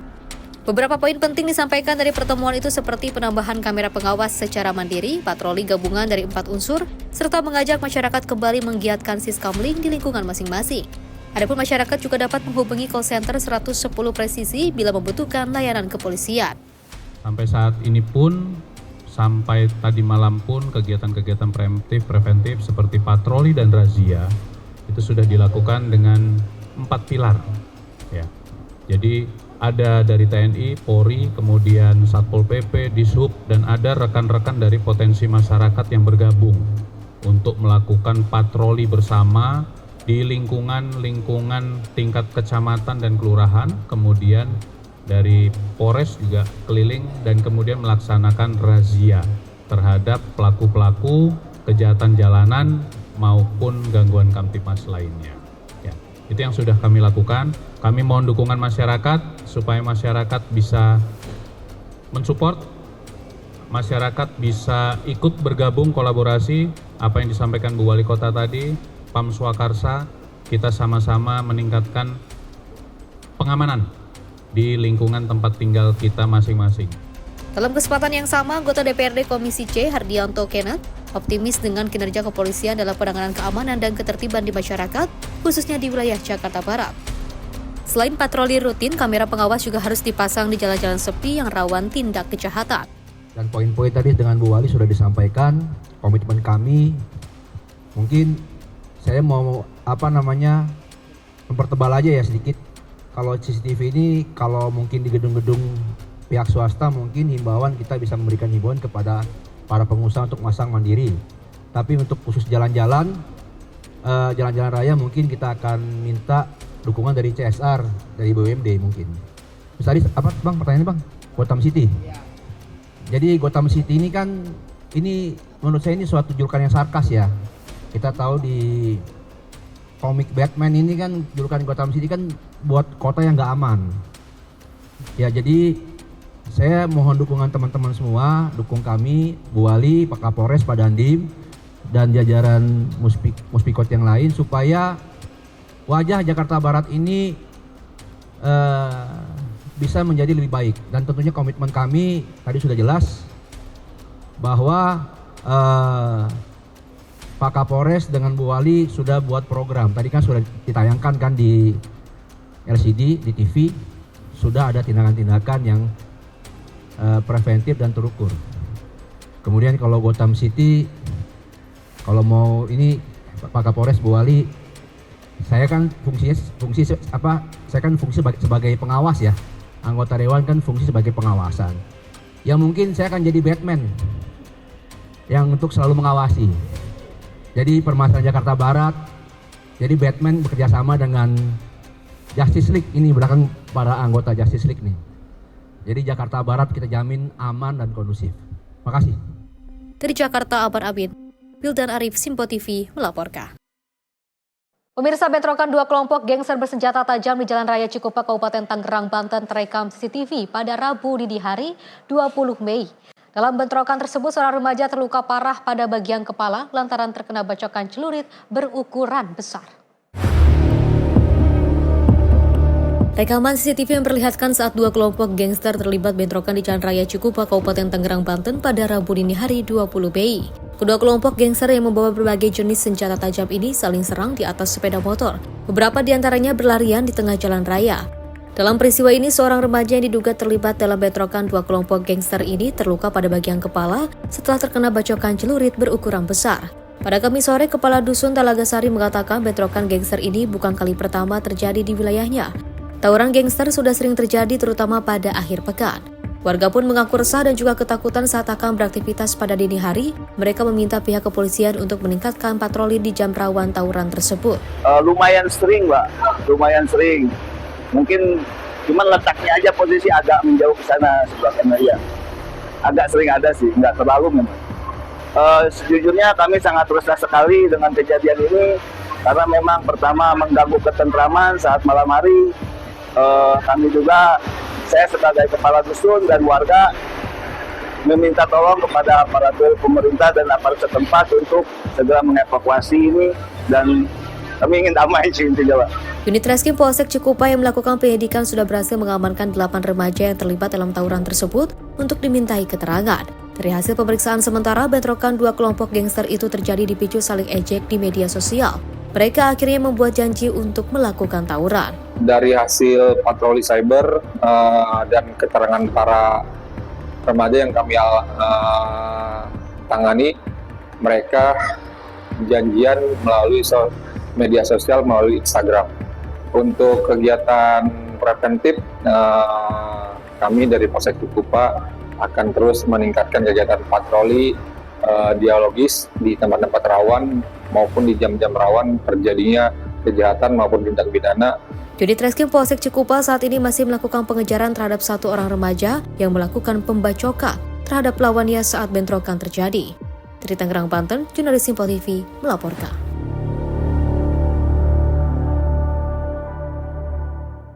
Pemirsa, diduga dalam keadaan mabuk berat, seorang pemuda nekat melakukan aksi pelecehan seksual terhadap sejumlah wanita penumpang kereta. Seorang pria bertelanjang dada babak belur dihajar warga di stasiun Cikini Menteng, Jakarta Pusat pada malam kemarin.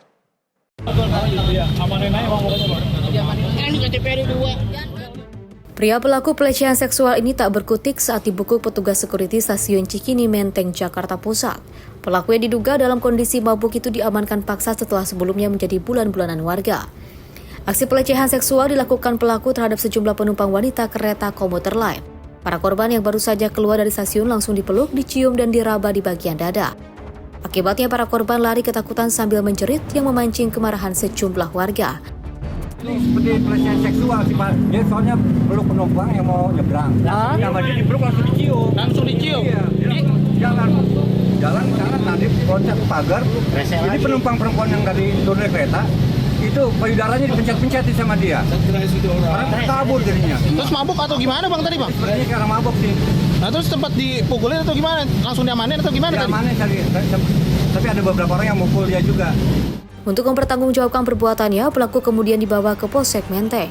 Dari Jakarta, jurnalis Simpo TV melaporkan. Pemirsa, demonstran desak pemerintah tindak imigran ilegal. Informasinya usai jeda berikut ini.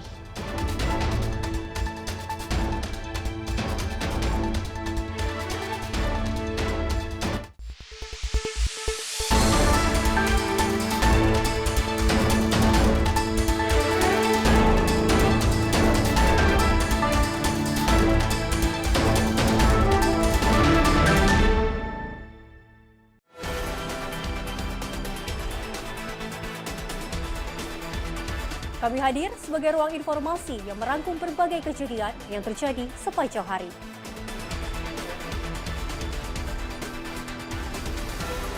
Sempurnakan penutup hari Anda dengan berita-berita terpilih, ulasan yang aktual dan mendalam. Jangan lewatkan ruang redaksi. Setiap Senin hingga Jumat hanya di Simpo TV.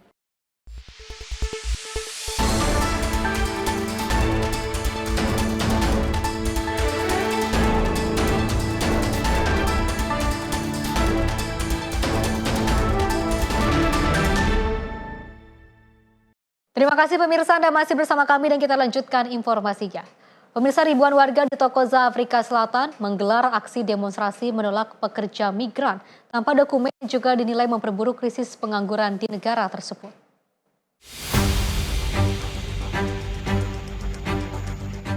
Aksi unjuk rasa berlangsung di kawasan Tokoza dengan para demonstran memadati jalan sambil membawa tongkat dan menyampaikan tuntutan mereka. Sejumlah peserta aksi menuduh perusahaan-perusahaan lokal lebih memilih mempekerjakan migran tanpa dokumen dibandingkan warga lokal yang masih kesulitan mendapatkan pekerjaan. Mereka juga menuntut transparansi dalam proses rekrutmen tenaga kerja serta penjelasan dari perusahaan terkait kebijakan penerimaan pekerja asing. Polisi diterjunkan dalam jumlah besar untuk mengawal aksi dan mencegah terjadinya kerusuhan di tengah meningkatnya ketegangan sosial. Presiden Cyril Ramaphosa mengimbau masyarakat agar tidak melakukan kekerasan terhadap warga asing. Mereka mengakui Afrika Selatan sedang menghadapi tingginya arus imigran tanpa dokumen. Gelombang protes ini terjadi di tengah krisis pengangguran yang terus memburuk dengan tingkat pengangguran Afrika Selatan mencapai lebih dari 43% pada awal tahun 2026. Meski demikian, sejumlah peneliti dan organisasi hak asasi menilai pekerja migran selama ini banyak mengisi pekerjaan yang tidak diminati warga lokal. Aksi protes di Afrika Selatan ini menunjukkan meningkatnya tekanan sosial dan ekonomi di tengah tingginya pengangguran dan sensitifnya isu imigrasi di negara tersebut. Tim redaksi Sinpo TV melaporkan.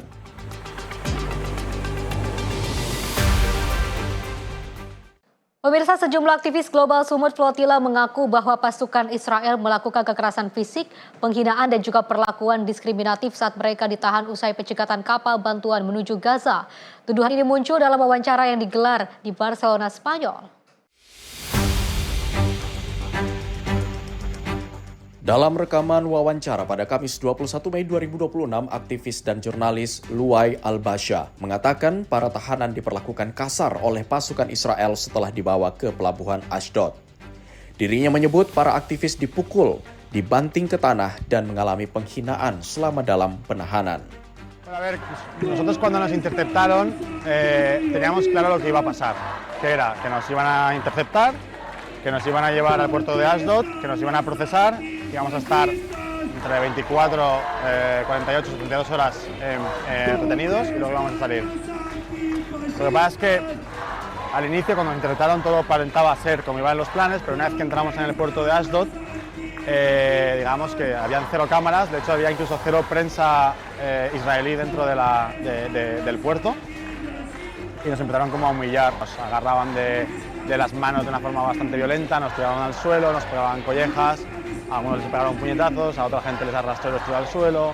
Utilizar la violencia de una forma muy gratuita, pero con la finalidad de que no haya unas consecuencias graves para el propio Estado. Eso no quiere decir que en nuestros ojos veíamos esas ganas de Menurut para aktivis, tahanan berpaspor Eropa mendapatkan perlakuan lebih baik dibandingkan peserta dari negara-negara Global South. Israel mencegat Global Sumut Flotilla di perairan internasional pekan ini dan menahan 428 aktivis dari lebih dari 40 negara. Insiden ini memicu kecaman internasional termasuk setelah Menteri Keamanan Nasional Israel Itamar Ben-Gvir mengunggah video yang menampilkan para tahanan dalam kondisi mata tertutup dan berlutut. Otoritas Israel menyatakan seluruh peserta flotilla yang masih ditahan telah dibebaskan dan dipindahkan ke Bandara Ramon untuk dipulangkan ke negara masing-masing. Sementara itu, organisasi hak asasi manusia termasuk Amnesty International menyampaikan kekhawatiran terkait proses hukum dan kondisi penahanan para aktivis. Tim redaksi Sinpo TV melaporkan. Pemirsa, ribuan demonstran memadati jalanan Athens untuk memprotes penahanan aktivis flotilla oleh Israel, sekaligus mengecam blokade yang masih berlangsung di wilayah tersebut. Masa aksi terlihat membawa bendera Palestina, spanduk dan meneriakkan slogan solidaritas saat berjalan di pusat kota Athena. Aksi ini muncul setelah Angkatan Laut Israel mencegat Global Sumut Flotilla di perairan internasional dan menahan ratusan aktivis dari berbagai negara yang terlibat dalam misi kemanusiaan menuju Gaza. Perwakilan kelompok March to Gaza menyebut mereka akan terus melawan blokade dan melanjutkan aksi pelayaran hingga blokade tersebut berakhir. Sementara itu, kemarahan publik juga meningkat setelah beredarnya rekaman yang menunjukkan para tahanan dalam kondisi terikat dan berlutut saat ditahan di pelabuhan Ashdod. Para demonstran menilai tindakan tersebut sebagai bentuk penghinaan terhadap aktivis kemanusiaan yang berupaya mengirimkan bantuan ke Gaza. Konvoi Global Sumut Flotilla sendiri diketahui membawa bantuan kemanusiaan di tengah krisis kelangkaan makanan, obat-obatan, dan kebutuhan dasar akibat blokade yang masih berlangsung. Otoritas Israel kemudian menyatakan para aktivis internasional yang ditahan telah dibebaskan dan dipindahkan untuk proses deportasi. Aksi demonstrasi di Athena menambah deretan gelombang protes internasional yang menyoroti blokade Gaza dan penanganan Israel terhadap aktivis kemanusiaan. Tim redaksi Sinpo TV melaporkan. Pemirsa, warga kota Deir Kanan Detire, Lebanon Selatan menggelar prosesi pemakaman bagi satu keluarga yang tewas dalam dugaan serangan udara Israel. Insiden ini terjadi di tengah berlanjutnya serangan di Lebanon Selatan meski gencatan senjata kembali diperpanjang. Rekaman video pada Kamis 21 Mei 2026 memperlihatkan suasana duka saat warga Deir Kanon mengantarkan jenazah para korban menuju tempat pemakaman. Sejumlah perempuan terlihat menaburkan mawar ke atas ambulans yang membawa jenazah, sementara foto-foto korban diletakkan di atas peti mati selama prosesi berlangsung. Anggota Dewan Kota, Kasim Diab, menyatakan 8 orang dalam satu keluarga termasuk perempuan dan anak-anak tewas dalam serangan tersebut. مجزرة رهيبة مثل ما كنتم شايفين. هلا عندنا 8 شهداء عند فنون نفس العائلة أطفال ونساء. العدو بيقولوا إنه هذه بنية تحتية. لا في بنية تحتية، هي الأطفال معقول يحطوا بنية تحتية تحت عند أطفال ونسوان وأولاد. فالعدو معود على هالشغلة بده يعمل مجزرة ونحن بقول مثل ما أقول بشر. Kantor Berita Nasional Lebanon atau NNA melaporkan serangan udara pada Selasa 19 Mei 2026 menyebabkan 10 orang tewas dalam data awal, termasuk 3 anak dan 3 perempuan. Pada hari Rabu, jumlah korban meninggal dilaporkan meningkat menjadi 14 orang. Tim penyelamat masih melakukan pencarian terhadap korban yang diduga tertimbun reruntuhan. Hingga saat ini militer Israel belum memberikan komentar resmi terkait serangan tersebut, namun Israel berulang kali menegaskan operasinya di Lebanon menargetkan infrastruktur dan kapabilitas Hizbullah. Sebelumnya pada 15 April, Presiden Amerika Serikat Donald Trump mengumumkan gencatan senjata selama 10 hari antara Israel dan Lebanon. Kesepakatan itu kemudian diperpanjang 3 pekan pada 23 April dan kembali diperpanjang selama 45 hari pada 15 Mei 2026. Di tengah gencatan senjata, militer Israel juga menetapkan wilayah yang disebut Garis Kuning di Lebanon Selatan yang membatasi warga kembali ke sejumlah area di bawah kendali Israel. Tim redaksi Sinpo TV melaporkan. Pemirsa, Kementerian Pertahanan Rusia merilis rekaman latihan militer nuklir terbaru yang digelar bersama Belarus. Latihan ini menampilkan peluncuran rudal balistik dan juga rudal hipersonik di tengah meningkatnya ketegangan geopolitik di kawasan Eropa Timur. Rekaman video yang dirilis Kementerian Pertahanan Rusia memperlihatkan pasukan Rusia meluncurkan rudal balistik Iskander-M dari area uji Kapustin Yar di wilayah Astrakhan. Video tersebut juga menampilkan kapal frigat Armada Utara Rusia meluncurkan rudal hypersonik Zirkon dari Laut Barents. Kementerian Pertahanan Rusia menyatakan latihan ini berlangsung pada 19 hingga 21 Mei dengan skenario persiapan dan potensi penggunaan kekuatan nuklir dalam merespon ancaman agresi. Sekitar 64.000 personel dilaporkan terlibat dalam latihan tersebut bersama lebih dari 7.800 unit persenjataan dan peralatan khusus. Latihan ini juga melibatkan lebih dari 200 peluncur rudal, 140 pesawat, 73 kapal, serta 13 kapal selam. Sementara itu, pada Senin 19 Mei 2026, Kementerian Luar Negeri Ukraina menyebut latihan gabungan Rusia dan Belarus sebagai tantangan yang belum pernah terjadi sebelumnya terhadap arsitektur keamanan global. Ukraina juga menyerukan kecaman kuat dari negara-negara pendukung rezim non-proliferasi nuklir. Namun pemerintah Belarus menolak kritik tersebut. Minsk menegaskan latihan militer itu sudah direncanakan sebelumnya, tidak ditujukan kepada negara ketiga, dan diklaim tidak menimbulkan ancaman bagi keamanan kawasan. Tim redaksi Sinpo TV melaporkan.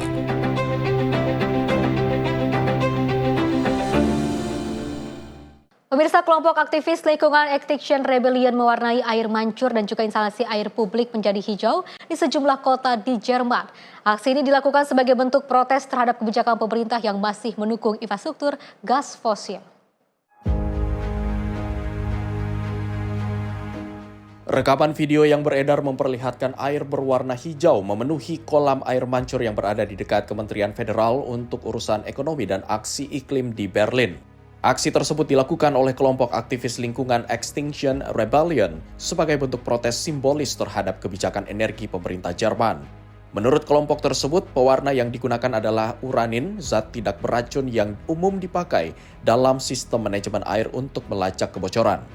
Warna hijau menyala itu dibuat untuk melambangkan kerusakan lingkungan akibat penggunaan energi fosil. Extinction Rebellion menilai pemerintah Jerman masih terus berinvestasi pada infrastruktur gas dan pembangunan pembangkit listrik berbahan bakar gas di tengah upaya negara tersebut mengurangi penggunaan batu bara. Aktivis menyebut kebijakan tersebut sebagai bentuk greenwashing atau pencitraan ramah lingkungan yang tidak sesuai dengan realitas. Aksi serupa juga dilaporkan terjadi di 17 kota lain di Jerman, termasuk Hamburg, Munich, Cologne, dan Dresden. Tim redaksi Sinpo TV melaporkan. Pemirsa, sebuah pusat penanganan Ebola di Rwampara, Uganda dilaporkan hangus terbakar setelah terjadi bentrokan dan juga kerusuhan yang memicu kekhawatiran baru di tengah penanganan wabah Ebola. Rekaman video menunjukkan kondisi kerusakan bangunan yang terjadi akibat dibakar massa di lokasi fasilitas penanganan Ebola di Rwampara. Insiden tersebut terjadi menyusul bentrokan yang dilaporkan terjadi di wilayah itu, memicu kepanikan dan ketegangan di tengah masyarakat. Hingga kini pihak berwenang masih menyelidiki penyebab pasti kerusuhan termasuk motif pembakaran fasilitas kesehatan tersebut. Kebakaran ini dikhawatirkan akan menghambat upaya penanganan dan pengendalian wabah Ebola yang saat ini masih menjadi ancaman serius di sejumlah wilayah. Petugas kesehatan dan aparat keamanan terlihat berupaya mengamankan area, sementara warga diminta tetap tenang dan tidak terprovokasi. Organisasi kesehatan dan pihak otoritas setempat juga menegaskan pentingnya menjaga fasilitas medis agar penanganan pasien dan pencegahan penyebaran virus dapat terus berjalan. Insiden pembakaran pusat penanganan Ebola ini menambah tantangan baru di tengah upaya penanganan wabah yang masih berlangsung di Uganda. Tim redaksi Sinpo TV melaporkan. Sementara itu, pemirsa, Pusat Pengendalian dan juga Pencegahan Penyakit Afrika atau Afrika CDC memperkuat penanganan wabah Ebola di Provinsi Ituri, Republik Demokratik Kongo. Tentunya langkah ini dilakukan di tengah meningkatnya jumlah kasus dan tantangan keamanan di wilayah terdampak. Direktur Jenderal Afrika CDC, Dr. Jean Kaseya, tiba di kota Bunia, Republik Demokratik Kongo bagian timur, pada Kamis 21 Mei 2026 waktu setempat. Rekaman video memperlihatkan Kaseya dan para pejabat kesehatan tiba menggunakan pesawat PBB sebelum menuju kendaraan operasional Afrika CDC. Video juga menampilkan tenda-tenda isolasi yang didirikan di Rumah Sakit Rujukan Umum Bunia untuk menangani pasien Ebola. Menurut Dr. Jean Kaseya, Afrika CDC terus meningkatkan penyelidikan dan pencarian kasus. Sementara otoritas kesehatan memperkuat pelacakan kontak, langkah isolasi dan kampanye edukasi kepada masyarakat. On est encore dans la phase où on intensifie l'investigation, on recherche des cas. Je m'attends à ce que le nombre de cas puisse augmenter puisque la surveillance devient de plus en plus forte. Mais au même moment, nous sommes en train de mettre tous les dispositifs en place pour que nous puissions prendre en charge le plus de cas, pour que nous puissions mettre en place des mécanismes de détection et d'isolation des cas contacts et aussi pour que nous puissions communiquer suffisamment avec la population sur les mesures de santé publique. Afrika CDC juga mengumumkan kerjasama dengan mitra internasional untuk uji klinis vaksin dan pengobatan Ebola. Program penelitian vaksin diklaim sedang berlangsung, meski belum ada kepastian waktu peluncuran hasilnya. Pejabat penanganan lokal menyambut dukungan Afrika CDC dan menyatakan sumber daya regional serta internasional telah dimobilisasi untuk menahan laju wabah. Wabah Ebola di Provinsi Ituri resmi dinyatakan pada 15 Mei 2026. Hingga kini, lebih dari 300 kasus suspek dan lebih dari 100 kematian dilaporkan di Provinsi Ituri dan Kivu Utara. Upaya pengendalian wabah dihadapkan pada tantangan besar akibat konflik bersenjata dan gelombang pengungsian, terutama di wilayah Bunia dan Mongowalu, yang menyulitkan proses pelacakan kontak pasien. Tim redaksi Sinpo TV melaporkan. Pemirsa, ribuan burung bangau cangak dan juga berbagai jenis burung lain terlihat memenuhi langit di kawasan Chongqing, Provinsi Gia-Lai, Vietnam. Musim migrasi tahun ini menciptakan pemandangan menakjubkan saat langit dan hutan bakau di kawasan tersebut berubah menjadi hamparan putih oleh kawanan burung migran.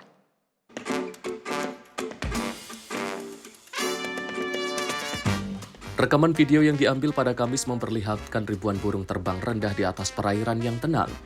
Sebagian burung terlihat melayang tinggi, berputar dan terbang bersama dalam formasi besar yang memukau.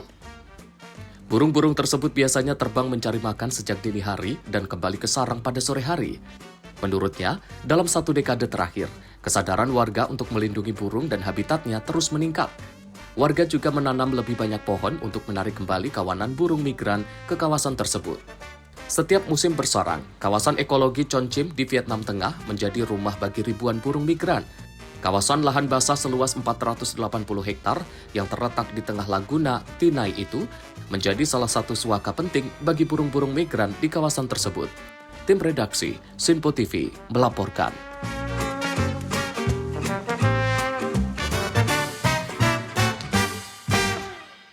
Informasi lainnya, pemirsa, seorang biksu di kuil Wachin Waramawarawihan, Provinsi Pathum Thani, Thailand, menjadi perhatian dunia setelah rutinitas uniknya mengumpulkan sedekah menggunakan perahu bersama 12 anjing penyelamat. Aksi ini menarik perhatian warga dan juga warganet karena kesetiaan para anjing yang selalu menemani sang biksu menyusuri Sungai Chaparaya setiap pagi.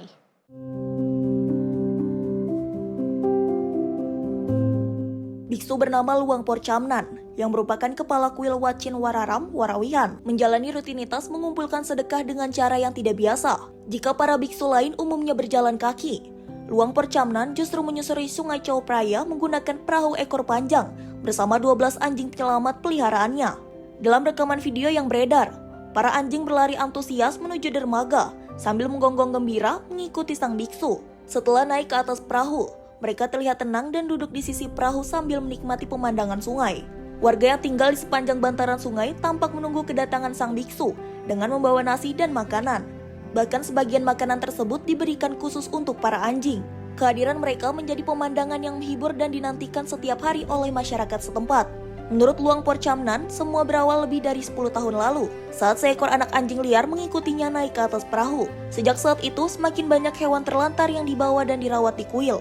Kini, sang biksu merawat sekitar 20 hewan, termasuk memberikan pemeriksaan kesehatan, membawa ke dokter hewan, hingga memandikan mereka secara rutin setiap pekan. Tim redaksi Sinpo TV melaporkan.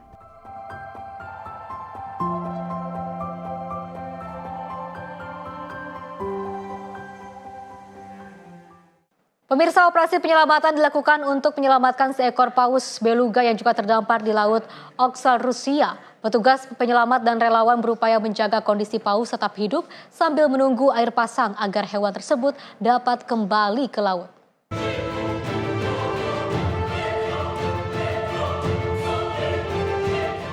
Rekaman video memperlihatkan petugas otoritas di wilayah Magadan bersama para relawan menyiramkan ember berisi air ke tubuh paus beluga.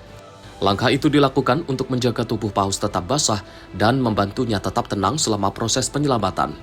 Paus tersebut pertama kali ditemukan terdampar di gundukan pasir di Muara Olski dan tidak mampu kembali ke laut dengan tenaganya sendiri. Menurut Kementerian Situasi Darurat Rusia, petugas penyelamat, instruktur kapal kecil, dan personel darurat langsung diterjunkan ke lokasi setelah menerima laporan. Sejumlah relawan yang sudah berada di lokasi turut membantu menjaga kondisi paus dengan terus menyuplai air ke tubuh hewan tersebut. Setelah menunggu air pasang, paus beluga akhirnya berhasil didorong kembali ke laut dan terlihat berenang menjauh dalam kondisi selamat. Tim redaksi Sinpo TV melaporkan. Pemirsa, informasi tadi sekaligus mengakhiri jumpa kita dalam ruang redaksi kali ini. Mewakili kerabat kerja yang bertugas, saya Fesi Rahmadi mengucapkan terima kasih dan sampai jumpa.